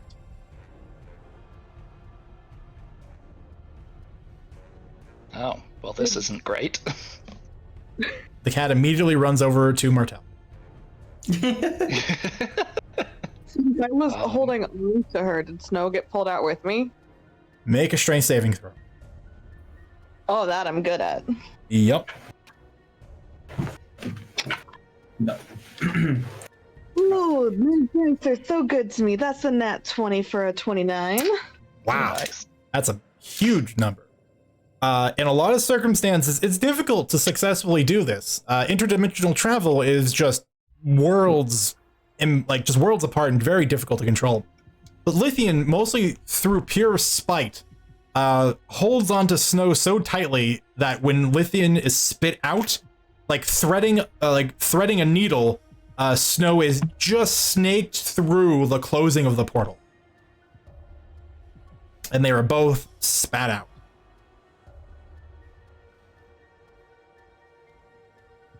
Oh, that was unpleasant.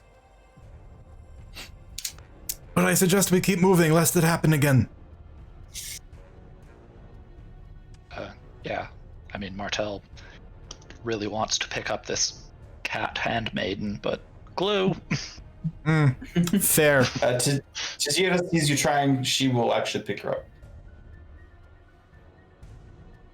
I want to see how Cat Handmaiden feels about that. Cat Handmaiden allows for it for now. We'll see how that continues. How Cat Handmaiden continues to feel about that later. Run faster. Yeah, And tells us like, okay, let's go. She'll dash. You continue to run. Oh. Next up, I actually legitimately forgot where we were in the pecking. That was Ben, right? Next is Hazard. Okay. Hazard. Hey, it's my turn to roll the good dice. Roll the 80s. 54. Okay. D4. A 4. It's a reroll, right? Yep, it's a reroll. A 3. Oh, crying out loud. Go on. You know, it liked you at the front, it liked us at the back, so now we're all in the same place. 67. Oh, a different number for once. Well, it's between 40 and 80. Wow, this is brutal. Wait, 67? Yeah. Okay.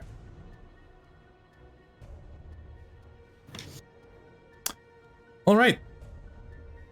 This time, several of the spires begin to gather with a golden colored energy.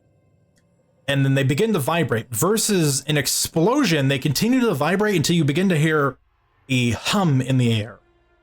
And then the hum gains a pitch, and then the pitch becomes far more harmonious. I want all of you in group 3 to make a wisdom save. Of course, it's group 3 again. Missed that roll. God damn it.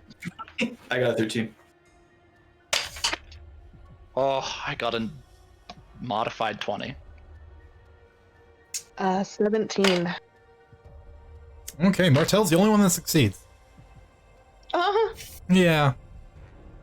As the pitch harmonizes and begins to reach a point that all of you feel like it would lull you to sleep. It is a sound that you feel like you could never put into words, that you would call it the perfect chord. All of you that failed, this is one of those weird ones. Kind of sorry, Martel? All of you that failed, you gain 20 temporary hit points. No worries. All right. I rolled well this time. Yeah, like I said, not all of these are bad. You guys just had very poor luck. Don't worry, that'll just soften. That'll just toughen you up for the fireball that's coming. Anyone else have a chord in mind when you said that? Mine is B flat. My perfect chord. I don't know enough about music to even tell you. Mine's just C major. Very bland. Very dependable. C major. Oh, you music nerds. Tell you that GIF is the note Martel's hearing right now. Pain.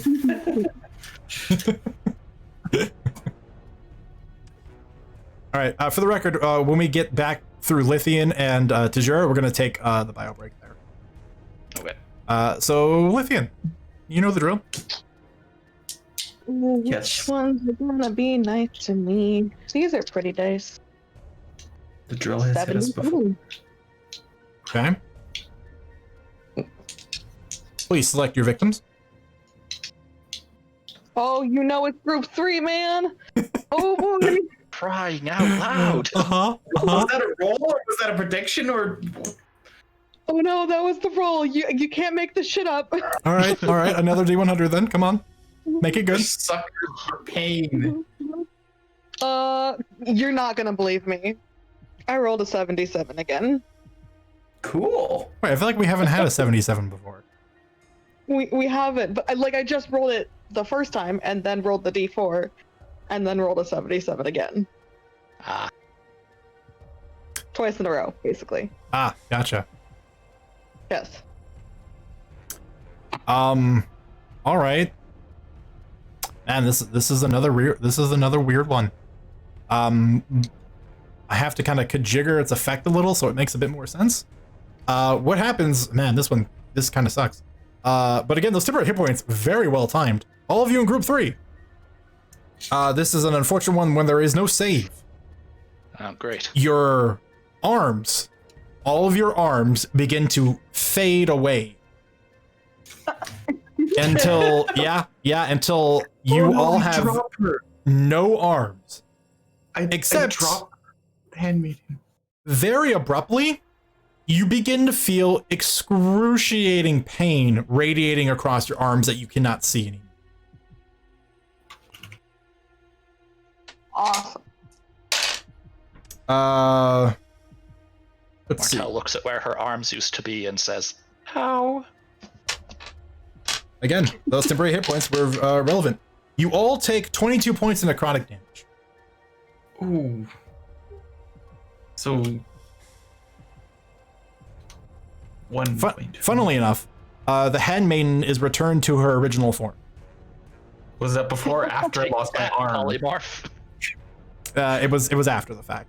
She landed as a cat on all 4 feet, and then her little cat arms vanished, and she was clawed by a bunch of unseen creatures.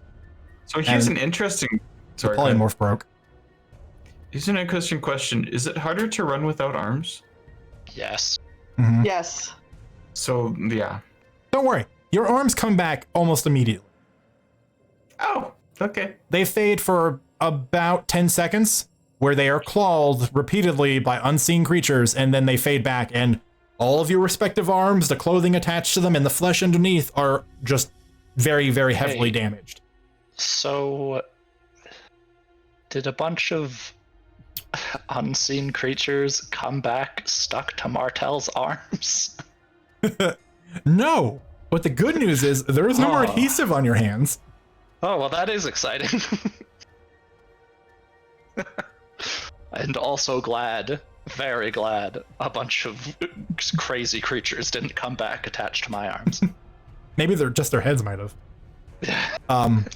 A short explanation of what just happened, though, to you players, is that your arms, and this is the wild magic table, so don't look at me, your arms were temporarily teleported to Scat. Yeah, it was for 1d4 rounds, so it was very short. We got a lot of shadow going on in this round. I love just temporary teleported. That's awesome. Yeah. So that happened. That happened. Again, those temporary HP were pretty well timed. I guess for most everybody. Arms. More And for her to leave. last but not least, Tajira. 67. All right, D4. 2. Yay! Asvard gets something. Another D100. 9. What was it? 89. 89. Oh, we're back in the game. 80. I mean, it was about time. We haven't had a 1 in a while. It's true. Since Martel was there. Okay. Everyone in group 2 needs to make a wisdom save. So Hasvard, wisdom save. That's actually really good. It's an 18.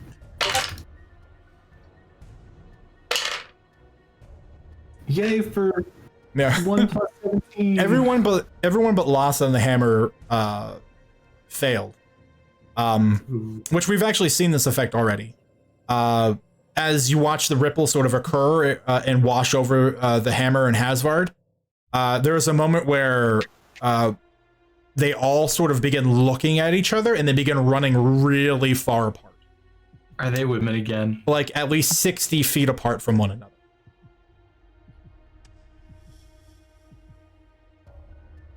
Are they women again? I mean, you can't tell they're wearing full plate. It's not like their metallic armor suddenly grows boobs. Am I terrified of someone? No, you're fine. Okay. Well, actually, no.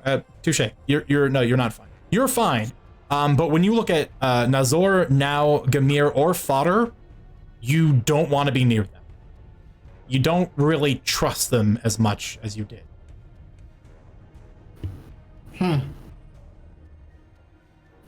Well, they all ran away from me, so I'll just stand in the center. Yeah, so the good news is Group 2 is now all completely separated and all act as their own targets now. So we're going to be rolling d8s from now on, with 1 being the Shadeseeker and crew, and 8 being the rear end of the column. And then everything else in between being the center group. I like those odds. Yeah, those odds are pretty good. Those are much better odds. Although I don't want to lose Lhasa. No.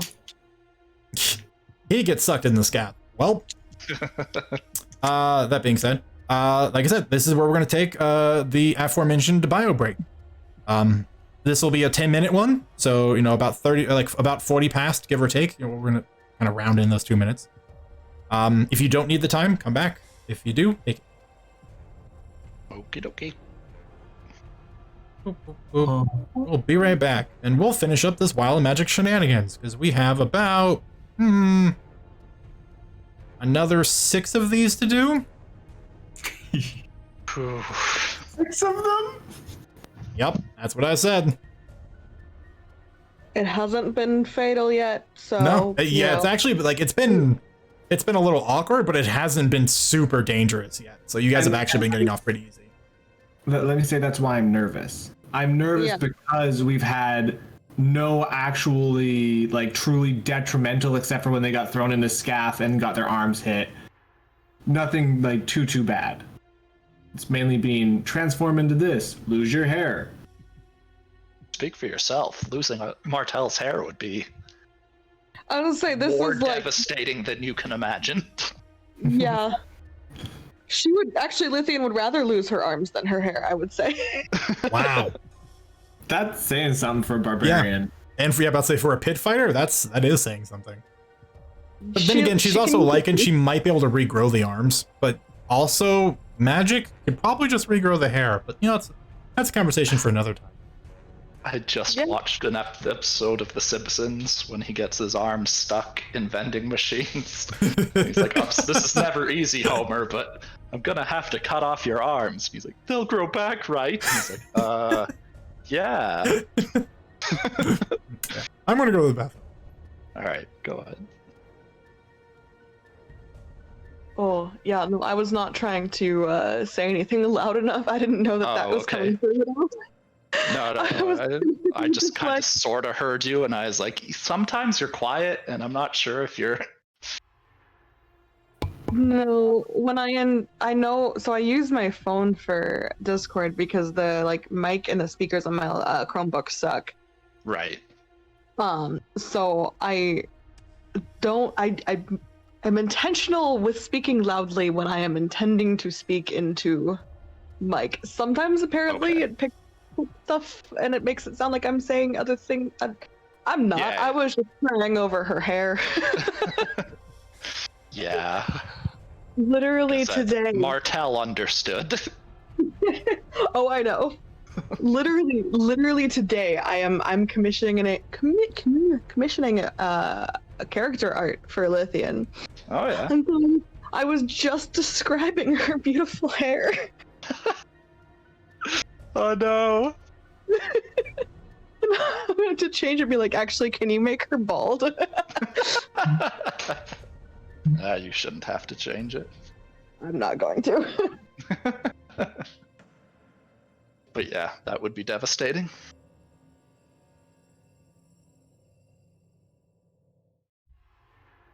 I wouldn't be thrilled now as a person if I lost my hair all of a sudden. Yeah, I mean, as a man who has always had very short hair, I've never really been all that attached to it, but I remember there was, at school, we did a cancer pledge, where many of us shaved our heads for money, obviously.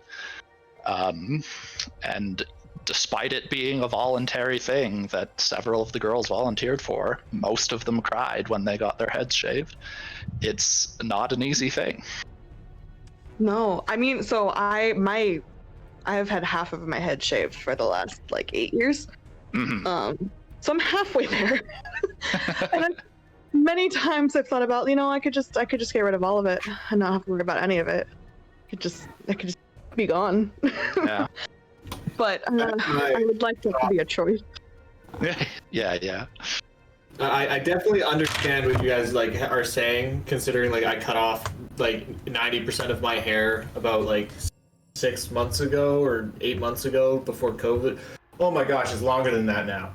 Anyways, it's Before hard. COVID, we're looking at like a year. I know time has stopped turning properly anymore. I know. But yeah, like it's hard. You're like, I look like a different person. Am I a different person? What's going on? Yeah. It's a weird thing. So I try to regularly reshave the side of my head. And I keep telling myself every time I do it, like, if you just did maintenance every 2 weeks, it would be great. And I don't do that. So after a month or so goes by and I haven't shaved it, like, there's a weird transition of like, it's bad for my self-esteem when it starts growing out. And then the second I shave it off, I'm like, oh my God, I don't hate the way I look. That's right. That's where I'm at. I haven't had a haircut since, again, essentially the start of COVID. And having, again, almost always had short hair. This long hair is driving me crazy. And I'm like, I hate it. I hate how I look. How long is it? Curiosity? I mean, it's pretty long for me. It goes down to about my shoulders at the back. I'm jealous. And just a little past my mouth in the front. Mine keeps getting cut for work. I was gonna ask why you had to cut it off. That sucks. Yeah. Well, back then, like before COVID, it was like, yeah, my long hair is actually technically losing me out some work because it's unique and that's not really what they want. Yeah. It's a strange industry where they can kind of dictate what they want you to look like. Yep. And I do it because there's some good money in it. Yeah. I understand, but I also understand that that's tough. To make that choice to cut your hair like that. Yeah. Oh, also, guys, I swear Hasvard still loves you. But he needed to follow his own advice of we need to get out of here as quick as possible. Oh, you're fine. It's totally fine. Martel probably wouldn't have done anything, for almost any of these other ones. With the exception of the people being teleported to Scath, that was worrisome. Yep.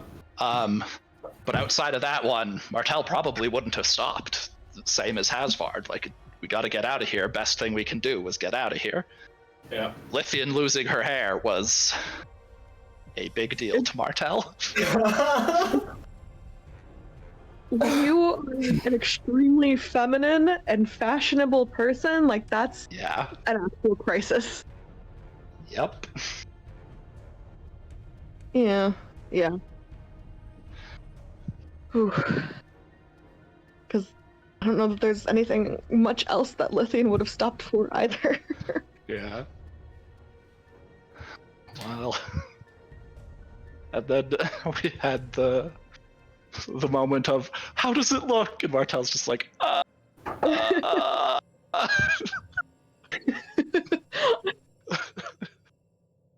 I as a player, can't even lie to you. Real talk. Yeah. Good friends, and honest.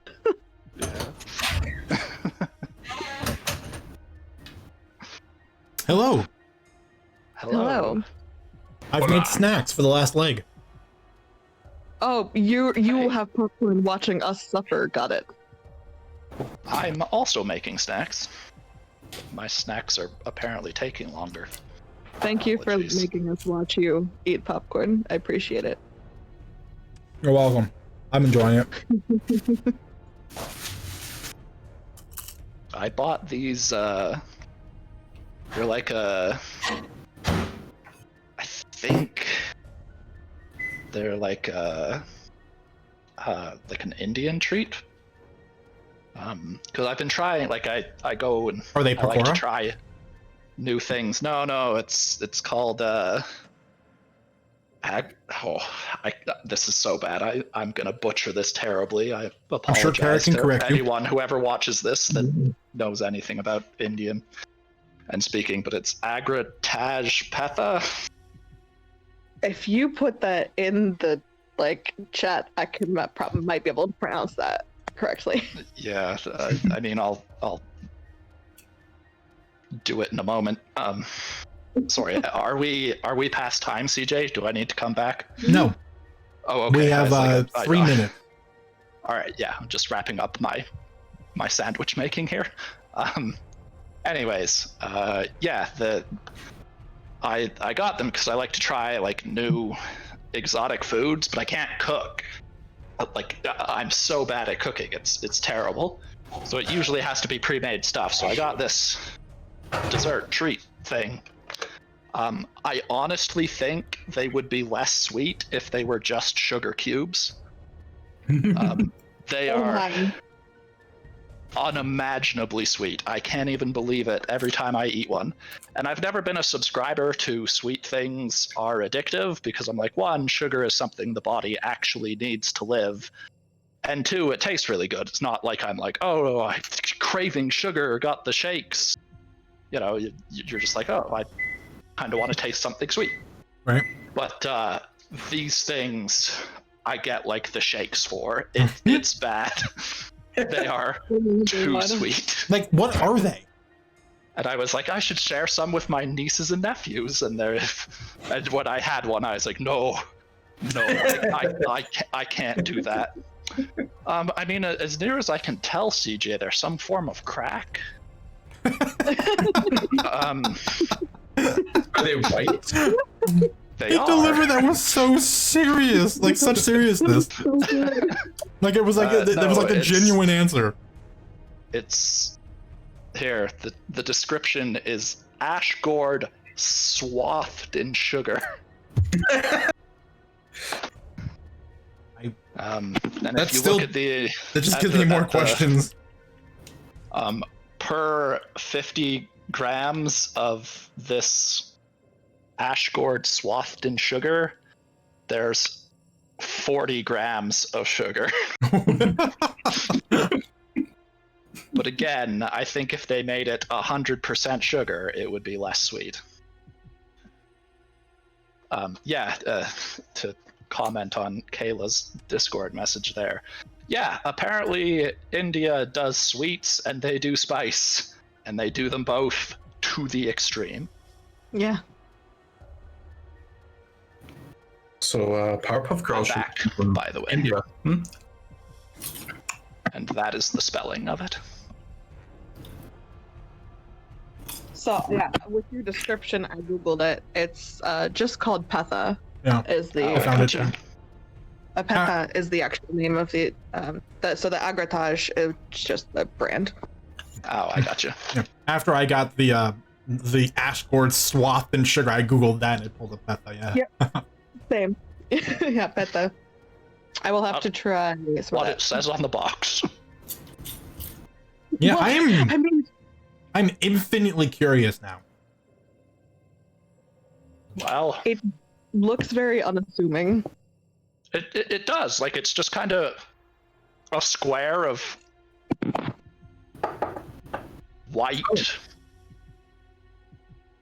But it kind of reminds me of like what Turkish Delight looks like without the colors. Kinda. Yeah. It's like, just like reading it, it sounds kind of like what you'd expect. Like, it's like a pumpkin taffy. Yeah. Like, to try to explain it in more common terms. It is a white pumpkin. Like, the ash gourd is a white pumpkin. Yeah. Or a winter melon, apparently. Dude, it has 2 ingredients. That's hilarious. Yeah, it's ash gourd swathed in sugar. Sugar. Come on, keep up, Tim. I read you the ingredients. Speaking of keeping up, hey Ben, we're here. Yes. Let's cause some more panic. Okay, my turn to roll. Yep. All right, D100. Yep. Shazam! A 12. Oh boy. All right. Pick your victim. Oh, D8, right. Yep. I rolled a D4 and it was a 3, and I was about to throw my box of dice across the room. So, who's your date?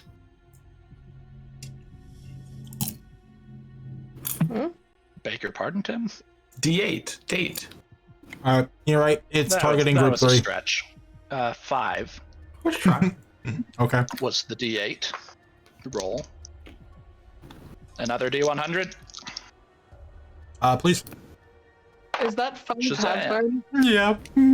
Yeah, okay. Exactly 60. Which I think I rolled as my first roll. What are the odds? Yeah, I love it.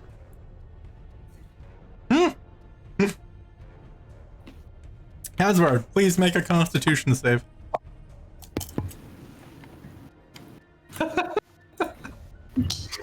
No, I'm saving. Sorry, what? I'm using my 2 inspiration points. Oh, good choice. I say no, sir. There's been so much scath around me that, like, I feel invincible. Hasvard, you're running at a quickened pace, bobbing and weaving, and you feel your limbs start to get very stiff as another pulse of magic ripples through the area in which you're currently running through. But the magic doesn't seem to affect you, of which I'm really sad about. That one was actually real good. Praise be to Ratry, bros. Praise be. Praise be to me. And all right, Kyle. Yeah, does that mean you want me to roll a D100? Bring the pain. Bring the pain. That's an 83. I'm rolling a D8. It's a 5. Continue. And it is a 19. What are the odds? Let's pick on Hasbard Day. So you said 19? Yes. Yes.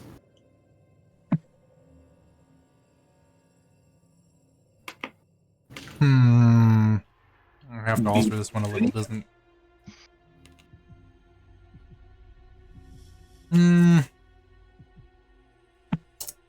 Hasbard, roll me another D100. Oh, really? Yeah, I have to improvise.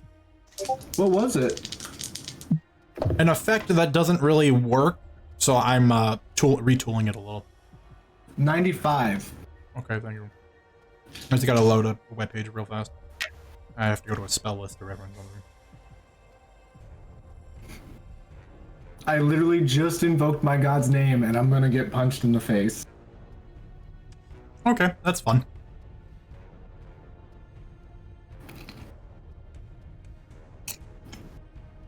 Hasvard, you are running and you begin to feel the air vibrate again as you feel another surge coming. They seem to be occurring around the area you're running through very frequently.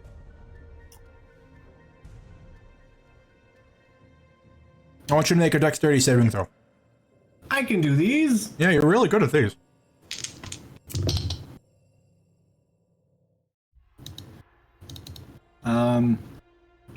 That is a 21. Okay. You succeed. You manage to dive out of the way as a series of stone walls shoot up out of the snow and form a dense box of stone, crushing several spires around it. And then as you continue to run, the stone cube slowly sinks back into the earth. Hasvard does a quick little, holy pumpkin fields!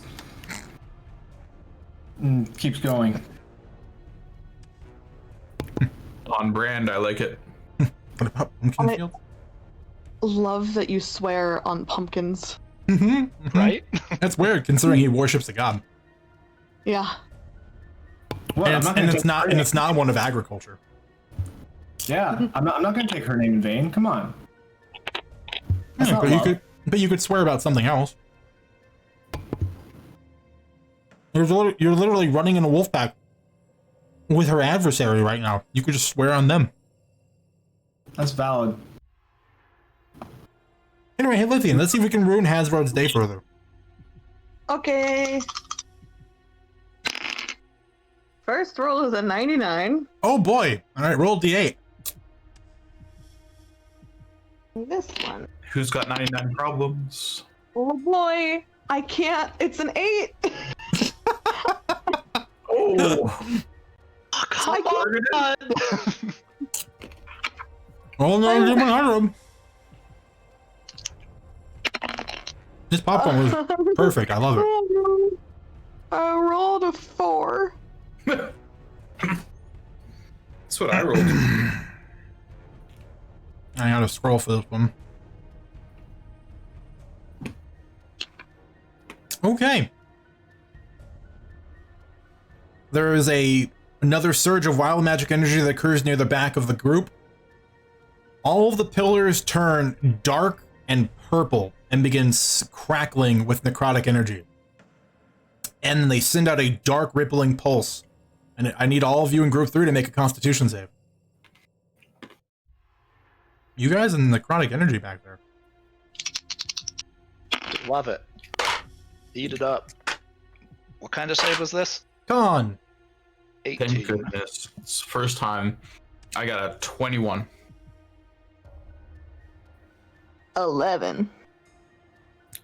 You did hear me say constitution, right, Lithium? I rolled a 2. Thank you Ow. very much. Okay, I just wanted to make sure. Just wanted to make sure. So everyone succeeded except Lithium. Oh. It doesn't mean you get away scot-free. Of course not. Oh, I mean, really, this was pretty negligible. For a 6. Lithium, you take 14 points of necrotic damage. The rest of you will take 7 points of necrotic damage. And you watch as the ripple races over you, and as it hit each of you, it takes away little motes of bright white energy, and you watch as the motes get absorbed into the spires, and in the various distances where you can see some of them have crumbled, you watch as some of them instantly regrow. They're healing off us. Tajira.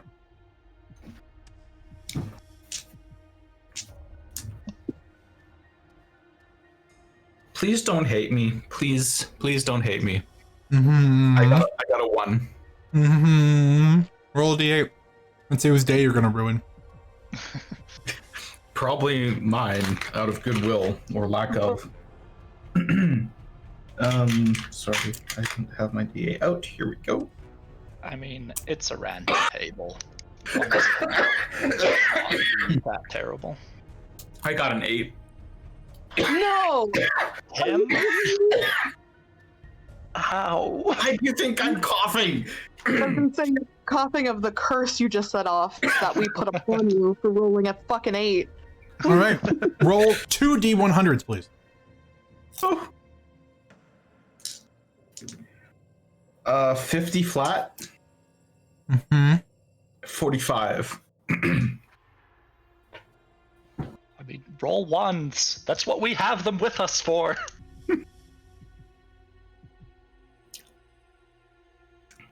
And 45, you said? Yes. So I'm guessing we get 2 effects. You do.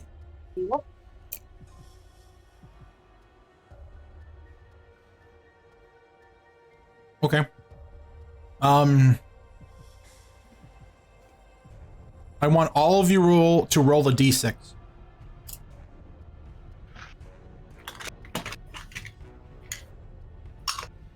I got a 5.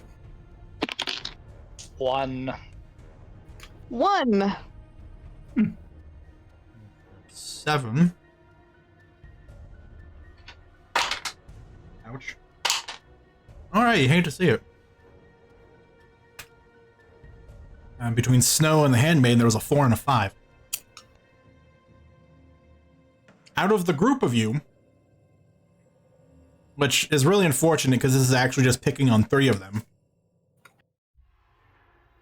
16 spell slot levels must be sacrificed. Wait.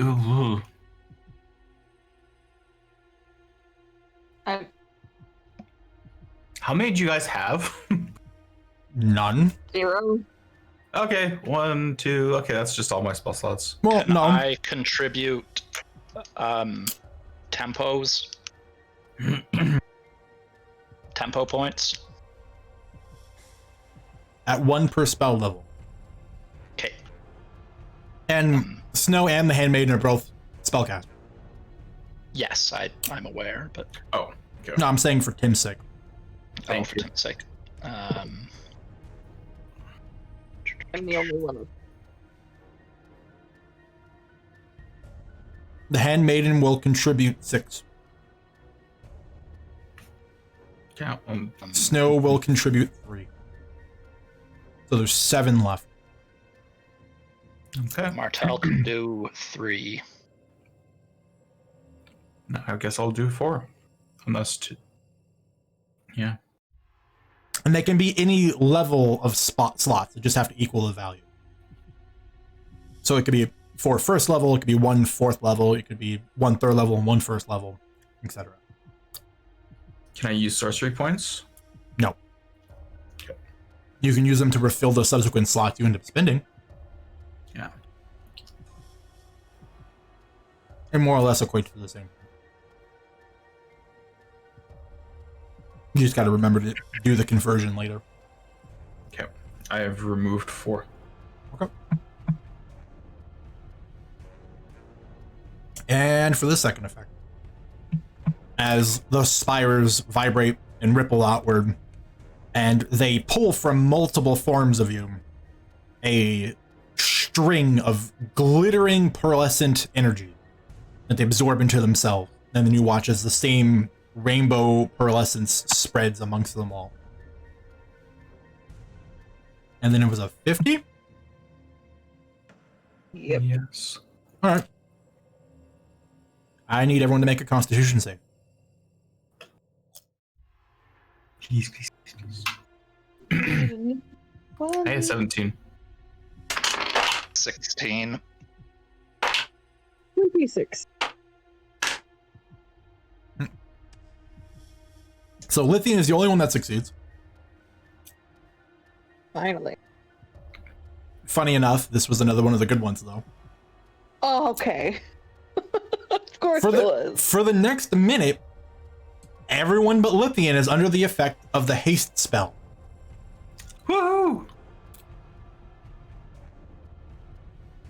I will allow you guys to change the position of your group if you'd like. But just realize you will leave Lithian behind. No, leave me. Jajir is aware if she spends much more time here, she will die. Mm-hmm. So she's going to run. You can get out ahead if you want. Yes, she will. I'm just going to reposition you guys so we can move you a little. She'll. Martel is not leaving Lithian, which means the Handmaiden is also probably sticking around. It's true. Snow will run ahead. Yeah, no, of course. Move Snow up here. The help action doesn't work with what you call it, saving throws, does it? No. Okay. And nor, even if it did, I wouldn't allow it in this particular instance. Because by doing so, you're basically giving up your ability to make your own save. Okay, that's valid. And the haste only lasts a minute, as CJ described. We're walking for quite some time. Mm-hmm. Okay. Again, for the sake of nice of you. Reposition. So now the groups are as such.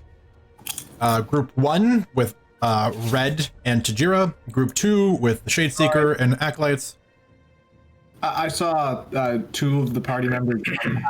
Is it okay if I drop back to the other group? You've always been able to. Cool.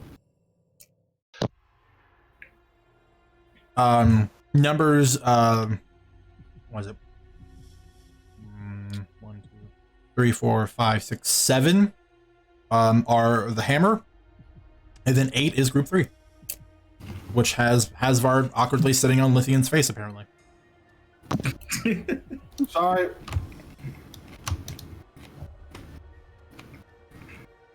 Well, with that done, we're back up to Martel. D100.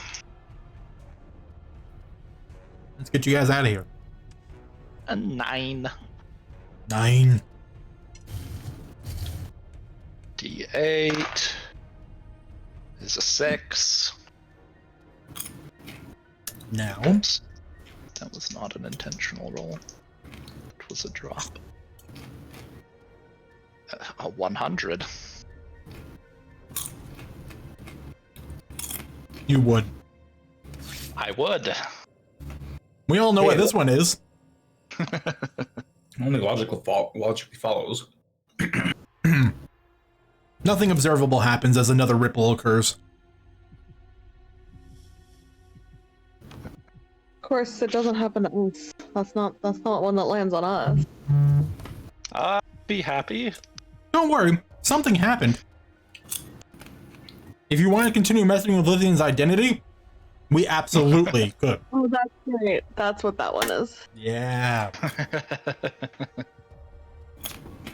No, Lithian would actually just stop and cry.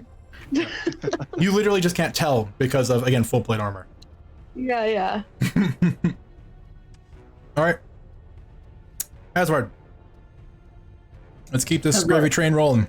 Quickly rolls and checks in with the 3 in the back that they're okay. And 35. Okay. And that D8 is a 1. Yep. Roll another D100, please. 42. All right. The thing that's real funny is that this is the last roll that can affect group 1. Because they opted to go up front.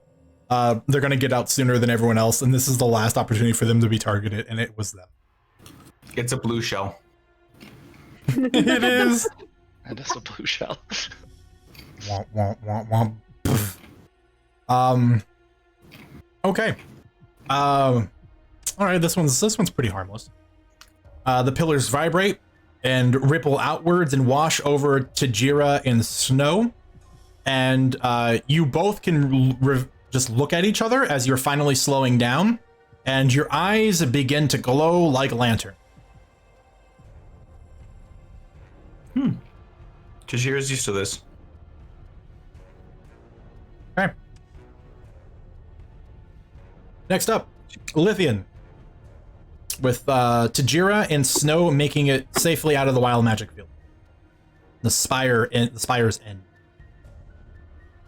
Oh, what shall doom us today? These dice. It's a 1d8 re-rolling 8s now. 82. Okay. Oops. If I could. For the record, you guys are now 7, in case you weren't positive. Yeah, figured. 4. Okay. Lhasa, roll another D100. 81. That's really like your 80. There has been a lot of 80s. All right. The hammer all completely split up from each other. There was just a moment where you guys are running. And all of you in the rear group, make perception checks for me. Normal kind? Yeah. Yeah, figured. 17. A 3. Martel is not concerned with the hammer. You're kind of subtly staring at Lithian's bald head. Yeah, Martel's just kind of glances. Lithian? 17, I said. Okay. Hasvar and Lithian, you guys notice is up ahead, the robed and cloaked figure of Lhasa. You see him weaving in between, and there was a moment where we watch one of the pulses ripple of this deep red magical energy that surges over him, And you watch as he slows for a moment as you see something like a weight fall on his shoulders. And then not too long after, you watch as he swings out with both arms and strikes spires on the other side, as up to his forearm, his hands are encased in clay bricks. And he's now trying to break them off on the spires. He is not having the greatest success currently. The Shadeseeker and friends exit the field.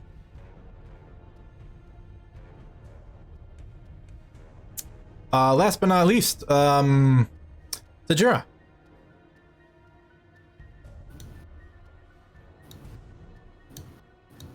Fun times.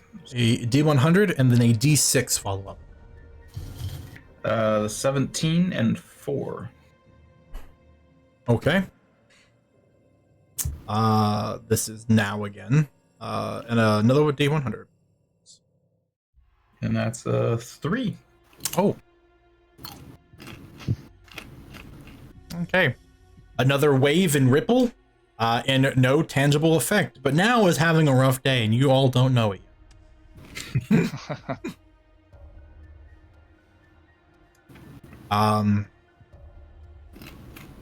The first group of the hammer will exit.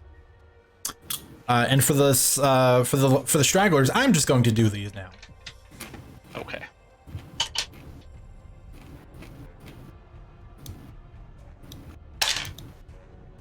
Oh, a 99. Good start. Poor now. A 16.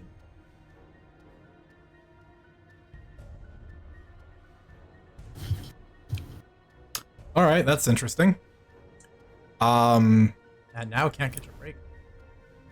Running along, another wave of chaotic wild magic ripples through the spires, and you can see as Now's helmet begins to rise up off of her head, to which you quickly realize Now is no longer her and is instead a him. And the helmet continues to go and then starts to dangle off of a pointed antler that is now growing out of either side of his head. Oh man.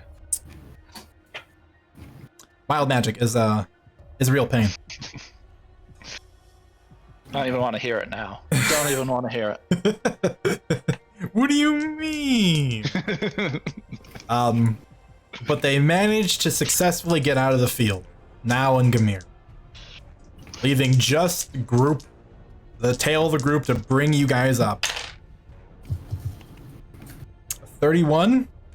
I'm actually gonna roll for you guys individually. All right, it's Martel. All right, let's do this. Let's see. What is the final wild magic surge of the night? A 64.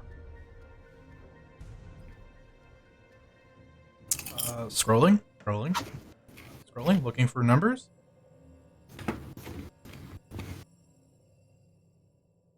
Okay, that was interesting. I need Hasvard, Lithian, and the Handmaiden to make charisma saving throws against Martel's spell save DC. Which is... Isn't that really high though? It's an 18. Yeah, no less worse or terrible than the field you guys have been running through. 18 exactly. Oh my god. 19. There you go. There you go. Oh, okay. That's real funny how this turned out. Apparently, the Handmaiden is the only one that failed, and is now immeasurably frightened of Martel. Well, that's not good. And as you guys are running to a group, the Handmaid just kind of peels off, running at an angle away from you. And you will all eventually now successfully make it out of the wild magic field, leaving the crystalline spires behind you. Yeah, as the handmaiden is like peeling off, Martel just is like, "No, it's okay. I'm not that mad. As it kind of hits her what's actually happening.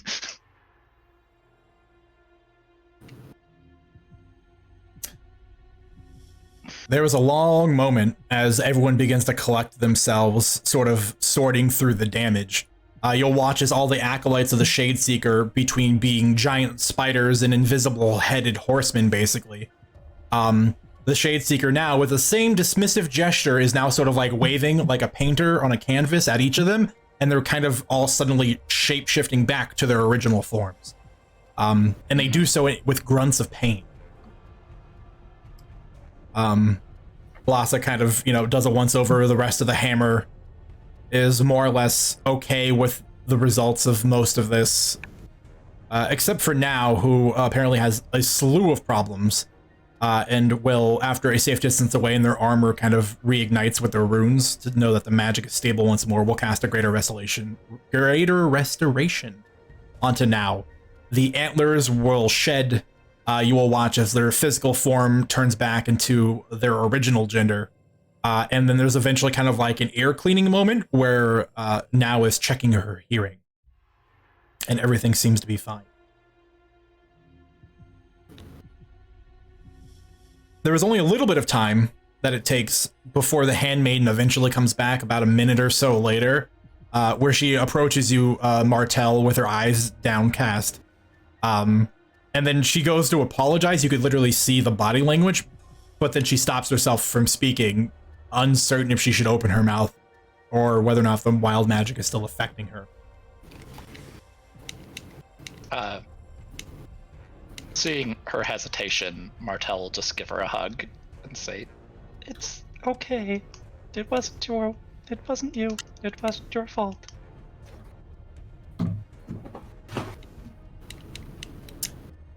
And then stop hugging her because she's positive the handmaiden is uncomfortable. Yeah, it did get there. You started to feel a little bit of body tension.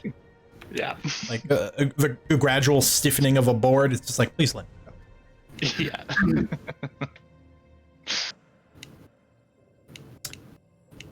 Snow, after Martel's everyone has taken their moment. So Martel's a little bit of revenge. That's fair. Snow, after a long moment of seeing everyone kind of go through their business, probably about 10 minutes of like just going through everybody's personal things and make sure everyone's good, just kind of notes, now that we're out of the spires, I know a good place to rest for the evening. It will accommodate the Temple of the Hammer. As for you lot, I don't know what you need, but it will be substantial enough to house you and your group. The Shade Seeker just sort of regards Snow, and then looks at everyone else through slitted white eyes, and just, again, the black where their mouth is just splits open with this creepy, perfectly white smile. That sounds lovely. Thank you. Snow shakes her head and turns and begins walking away into the white, endless plains beyond. Shigena's gonna watch them go. I'm gonna whisper to Lasso. Are you doing a temple again, or is that not is that an every night thing? It is an every night thing as long as I have the remaining magical energies to cast the spell. In this particular instance, I still have. I advise not letting the other part of the group join us inside. Through the slits of his plate mail helmet, he just kind of gives you a look. And then continues to trudge onward through the snow. Hasvard will like trail after him.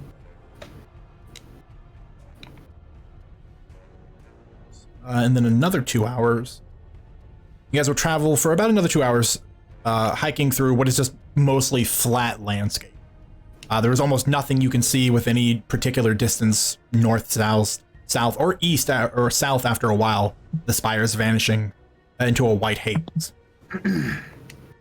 There is, after some time, about another 30 minutes or so, when the sun is beginning to set, that Snow leads you towards an area where it would very easily lead you to a falling off cliff unless Snow had stopped you. There is a white mist that is permeating the area in front of you, and it does not reveal the fact that there is a sudden several 100-foot drop off in front of you. An immense canyon. Snow will then lead you around the side where there is a raised area and a large bluff that acts as a good form of shelter for camping. And without any words, all of the respective groups break off and begin doing their rituals for preparing for the night.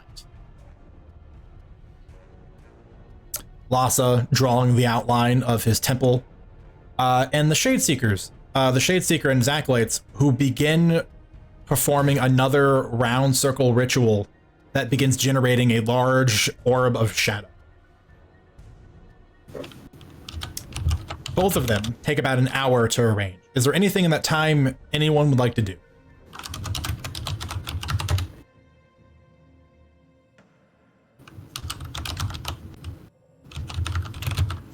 Yes. What I said, I shouldn't just type it. I should say it. I want to check out and watch the shadow ritual that's going on. I want to be stealthy about it, so that I don't get in trouble for it. But I'm going to take notes and everything because this is important information. Okay. Where are you hiding? Where are you being stealthy in this wide open expanse? That's a good point. Are you like burying yourself beneath the snow?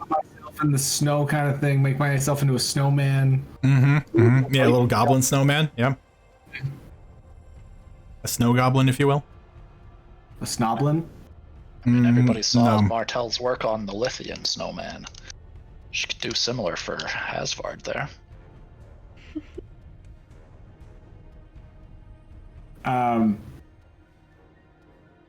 yeah, because I wanna see what they're doing because information is power. All right. Well, is someone helping hide you, or are you just going to make a stealth check and hope for the best? Is Martel wanting to help hide me?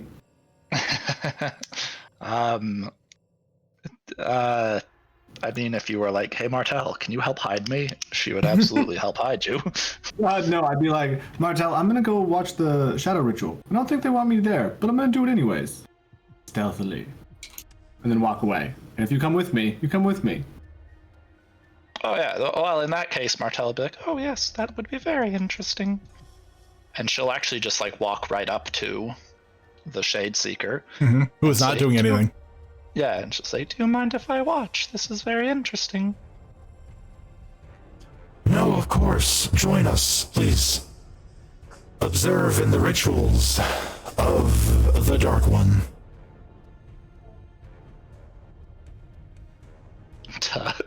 Martel just kind of smiles at him and goes, "You know, it might be easier for people to trust you if you did a bit of rebranding.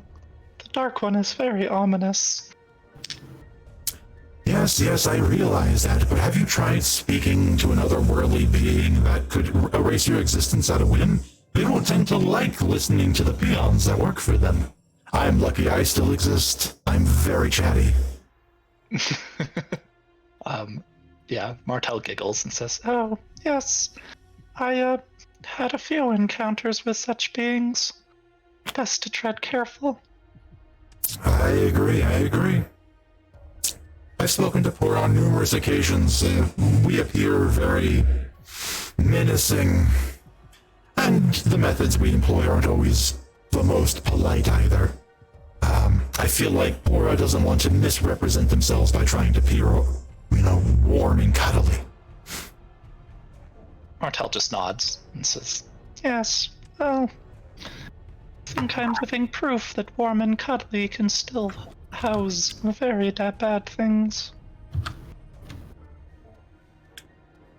He turns and looks at you, and you get the thin white line of a smile, and he kind of leans down.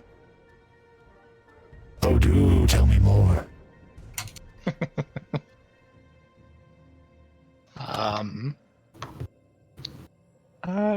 Yeah. Tell be like, "Oh, well, I like to put forward what I put forward, and it's not always what I mean. Don't worry, you'll see." Oh, very well, if you insist on being a tease. to which she giggles once again and just says, "Yes, well, I'm very good at teasing. Half the men in the Hammer know that by now."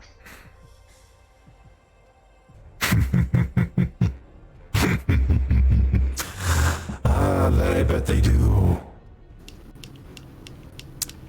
Well, then please enjoy observing one of our religious rituals, if you will. Yes, the Hammer that will are be the very only interesting. one with a fancy hideout. She nods. Oh, well, that is exciting. I do not do magic, and my religion is a bit more. And she just kind of does that wiggle with her hand that's like, eh. So this is all new for me.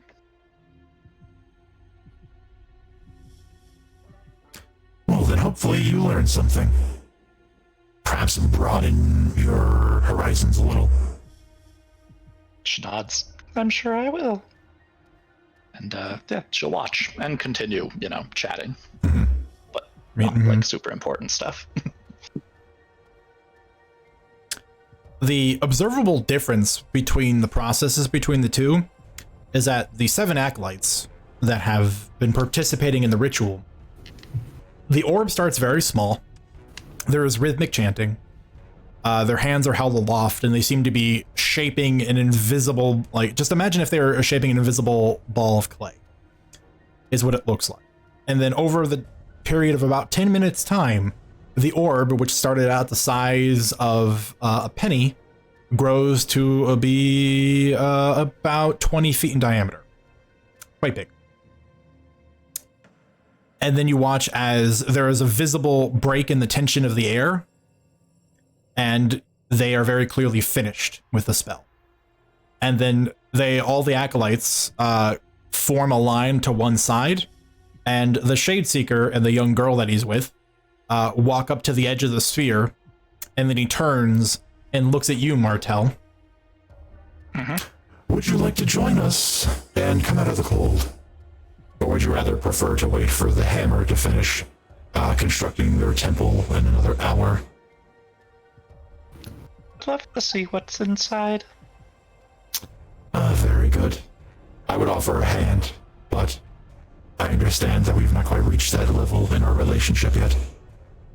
She just smiles up at him. Not yet. But do But we're please getting follow. closer. And yeah, she'll follow. He will gesture, and the three of you will walk through the dark sphere of energy. And for a brief moment, everything goes dark, but you can feel a constant movement around you, like being in a dark room with a fan turned on. And then eventually you break through what feels like a membrane. There's a slight pulling against all of your edges, and then you snap through. And on the other side, you see a dark stone interior of a room. The ceiling is about 20 feet tall. There are there's a second story wraparound balcony that could be viewed down onto this lower floor. And the interior is filled with very Spartan amenities. Very simple table, just enough chairs for everybody.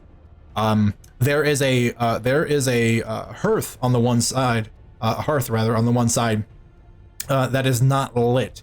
But as the Shadeseeker comes in and snaps a finger in its general direction, a very cool purple flame begins sparking to life, and the room slowly warms.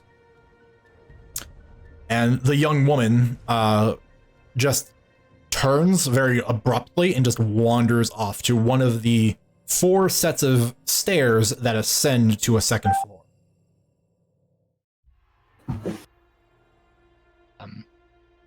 Martel watches the girl head up the stairs. Just kind of watch her and say, I've been meaning to ask. What is she? She doesn't seem to be like your other acolytes.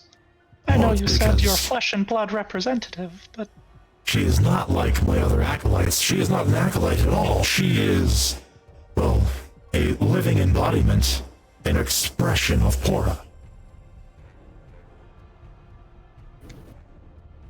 Well, that is interesting. Yes. She is used in times where, I'd say, the Hammer decided to not accept our deal, to bring about the full expression of Pora's displeasure.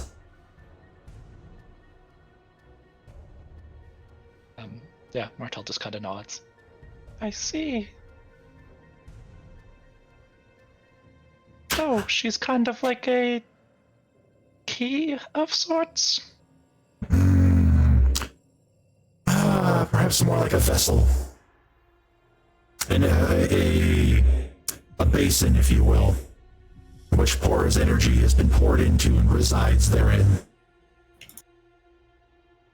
So you're the key. Ah, yes, you are a smart one. And she just kind of winks at him and says, Don't tell anyone else. I like to keep the ditzy persona. Helps it may be underestimated. Don't you worry.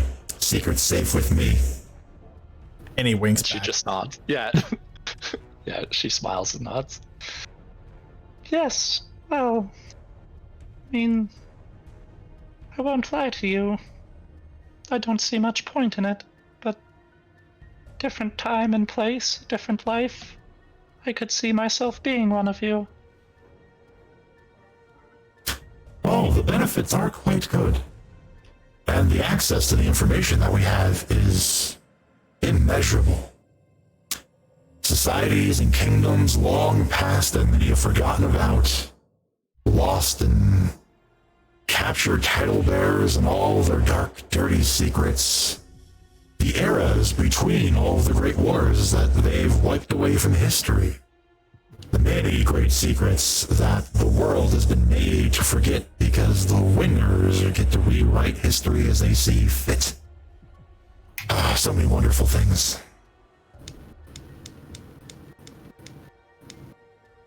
And yeah, Martel nods.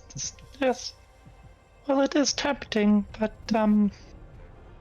She just kind of shrugs. I fell in love with someone else. Well, if you ever find yourself falling out of love, we always have more space for, well, talented individuals. Yeah, she smiles. Well, I'll keep it in mind as a backup option. But please, if you do not mind, show me around the temple. I would love to know more. Of course, and we have furnished it with, well, this room is kept very plain because it is for the acolytes. The rest of the temple is, of course, furnished from lands far forgotten. It is a journey through history, if you will. Please, follow me. As she walks, she just, well, before they head off, Martel just say, And don't worry, the secrets are safe with me too. And the Shade Seeker will give you a tour of their temple, which Wondrous. is kind of like, you know, going through a Disney park ride of going through a historical site. He just gives you the perfect sightseeing tour of many places, kingdoms, and cultures that you've just never heard of, and a lot of their details. Including, of course, focusing on and providing samples of several sweets. yes, he would have definitely gotten that out of Martel as they talked. And Martel takes them. Mm-hmm. But yeah, that's Martel. The rest of you out in the cold, what are you up to? Well, now the other ritual's done. Yeah, as you guys could very clearly see, the ritual finish, and then Martel just walk off into it. Yeah, but that's kind of expected with Martel. True. Lithian is basically just like pulling out little bits and of fabric and scarves and wrapping them around her head and seeing what looks nice. Mm. Mm-hmm. Mm-hmm. Uh-huh. Mm-hmm. Assuming that nobody has offered to try to help. No, unfortunately, as much as Martel loves you, there's work to be done. Lhasa is currently building the temple. So he is currently entrenched in that for an hour's time before he can consider helping. Yeah, so And, she's just ignoring everything, trying to fix her appearance. Mm-hmm. Tizia will offer some help cleaning, but can't help with the hair. Yeah, there's an odd moment where after a while, Gamir kind of lumbers on over, and he just plops down very unceremoniously in the snow, like little puffs of snow come up when he sits down. And he takes his helmet off, and he is completely clean shaven underneath now. Like no hide nor hair of his beard, to which he seems very sad about. And wordlessly, as has become a bit of a custom between you as silent friends, he reaches around to his very large sack, pulls the hose off, and pours 2 cups of ale and hands you one. And he just kind of holds it up for a toast, and it says under his breath, "To our glorious hair, long gone." It will be back. I'll drink to that. And drink he does. Yep. Any other niceties? Anybody? I need to get a complete reference of this other ritual as well. Like, I've already done it once, but I've said I'm going to do it every single time, so I'm sticking to. So you're just kind of stalking Lost as he's drawing the pattern in the snow? Yeah. If he wants to chat about like the historical relevance of anything that he's doing, like Hasvard's more than happy, but he says no words while doing this ritual. And you do not think it is because he does not want to talk about it. It is merely a matter of focus. Concentration. Hasvard gets it in his quiet. He doesn't even know me.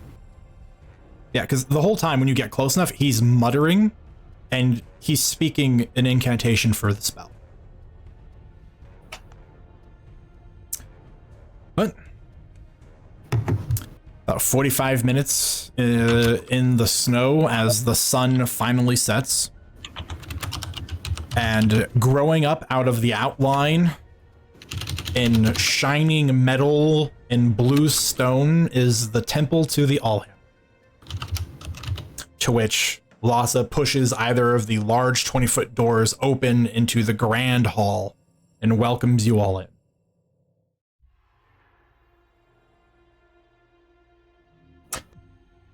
Do we need to be worried about Martel? No. She can certainly handle herself.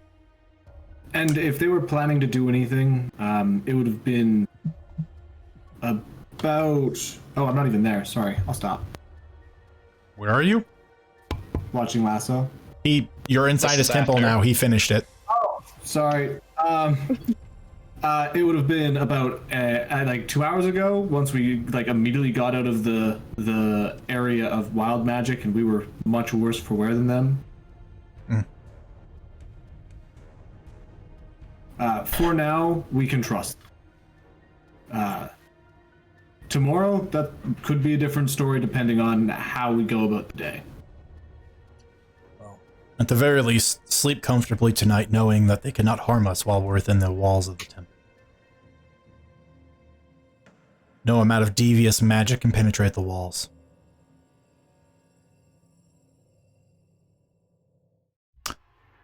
That being said, are there any lasting effects from the wild magic any of you would need me to review? The hammer, in terms of its members, all seem to be fine now. Can you bring back my hair? Is that a possibility? He kind of unceremoniously walks over to you and like runs his thumb and his index finger over just like the bald pate now. He says a couple of words, and there's a pulse of magic from his holy symbol. My magic can't do anything for this. However, it will regrow. It isn't gone for good.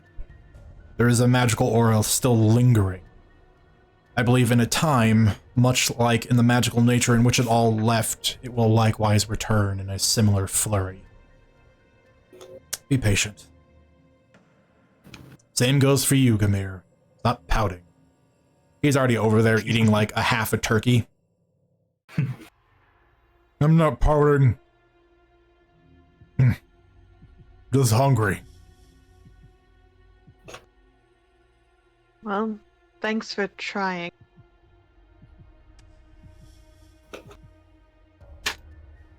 Being said, everyone should get comfortable, eat, tend to your gear. The road ahead is going to be treacherous, and certainly an inevitable showdown with the Shadeseeker and his acolytes is coming.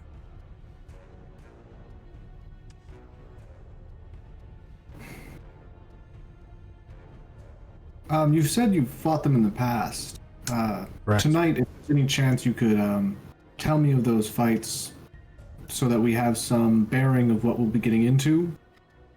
If we decide to join you, that would be amazing. We can talk about it after dinner when we have our war council. Thank you. And to which Lhasa just sort of turns and looks at Gamir, who was still, like, just chomping away, bones and all, from this half turkey that he's just got. And after a long, quiet moment, Gamir just, fine, I'll go start dinner. Anybody want to help? I will. All right, little one, I'll get a stool for you. I will come as well. Or hops after him. Jiro will follow. Two of you ascend up to the third floor where the kitchen is. And you begin preparing a feast fit to feed 5 Goliath and everyone else.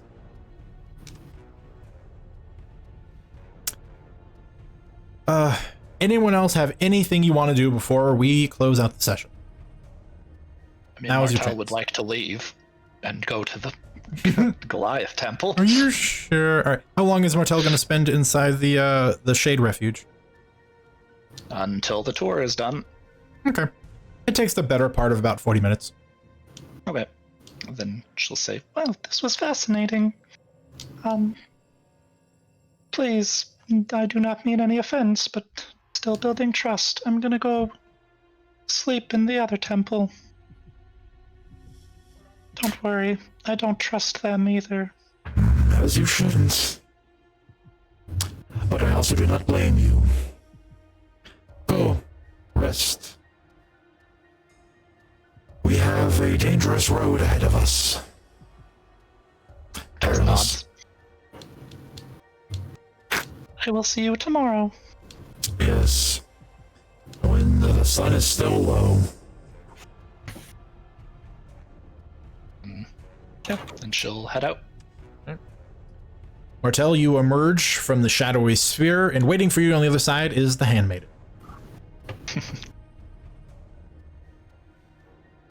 Wordlessly just kind of acknowledges you and then sort of turns the fall in step with you. It's like, well, that was very interesting. Did you learn anything?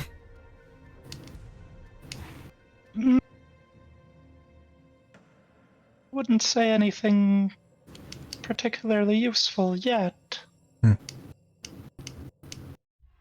But they did show me around, for whatever that's worth.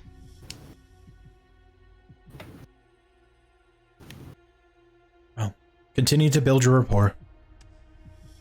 She nods. Yes, well, that's what I'm best at. It's always interesting. What I did learn is that I'm facing an opponent very much like me. It's, fun. She just kind of smiles and shrugs. We'll Then talk more in also the temple. bad news. Yeah. She does nod. Yes, well, it is. It's always a fair game of chess. But before we even enter the Shrine of the Hammer, the truth is I don't fully trust them yet either. I'm not decided who I should side with. She just kind of looks at her. The handmaiden. Mhm. Says, But, I think that should be just between you and me. Of course, my princess. Would you prefer another refuge to stay tonight?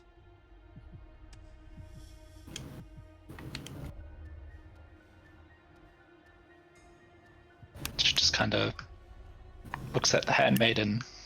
Says, No, let's go eat with the hammer, and then yes, I think maybe we'll sleep separate tonight. Very well. I'll prepare the necessary components for the spell. Thank you. Come, let's enjoy the food while we can. And a feast is prepared. And several courses are had. Drinks are provided. And there is a brief council that is held, which we will start on with the next session. And Martel, when all of it's said and done, the handmaiden will lead you back outside after you've had enough time to, socialize and then part ways. Mm-hmm. And then in the middle of the snow, she will produce a gold-framed door set with white wood. And in the handle is a faced coin. To which she turns the handle and swings the door open, and on the other side you see a sight that has been some time since you've seen, which is a lush green grass field, a small bubbling stream that leads to a lake, lush, rich, numerous fruit trees, and a white wood gazebo overlooking it all. Now this is nostalgic. Taking it back. Martel just... Martel smiles at the handmaiden and says, Oh, this suits me. And that's where we're in the session. Ooh. Don't worry, I still have 2 more opportunities to get you with wild magic. You didn't get us enough? Not even close. There was like no lasting effects whatsoever. Turned most of you into random animals. The animals thing, yeah. Well, Honestly, Handmaiden Cat was my favorite. I'm gonna be honest with you. handmaiden cat was pretty excellent. Dude, I think the large rabbits with the Fey outerwear, that was pretty cool. Yeah, that got interesting too. That's pretty excellent. Yeah, hey, that chat. Thanks for hanging out. Love you guys. Yeah, thanks everyone. You know the deal by now.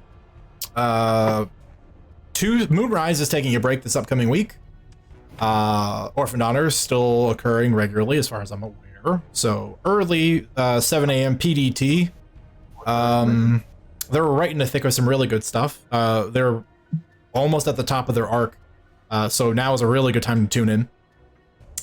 Thursday, I play with Jake Ford and friends over on the Crack DM channel. And then, of course, Convergence here every Friday, where we are getting to the end of the adventure roadmap, where we will see the end of the arc with the Hammer of Amaron, and eventually into the City of Blazing Amber, where the party's been trying to get to this whole ding damn time. Forgot what we were doing. Shit. What are we even here for? What is life? But yeah, that's it. That's all I got. Thanks for sticking it out here. Thanks for being here. We're still growing and developing, but things are just almost at their peak of being completely polished off. Now I'm just rolling on assets for Facebook and Twitter, and then, I'm gonna start pushing a little bit of an advertising campaign across a bunch of different channels and places. So I really appreciate you that have been supporting us, and of course my beloved players who I would not be able to do this without. I love you all, and thanks for supporting this and everything that we do here, and we'll see you next time. And until then, you can do nothing else. Make good choices. Good night, everybody.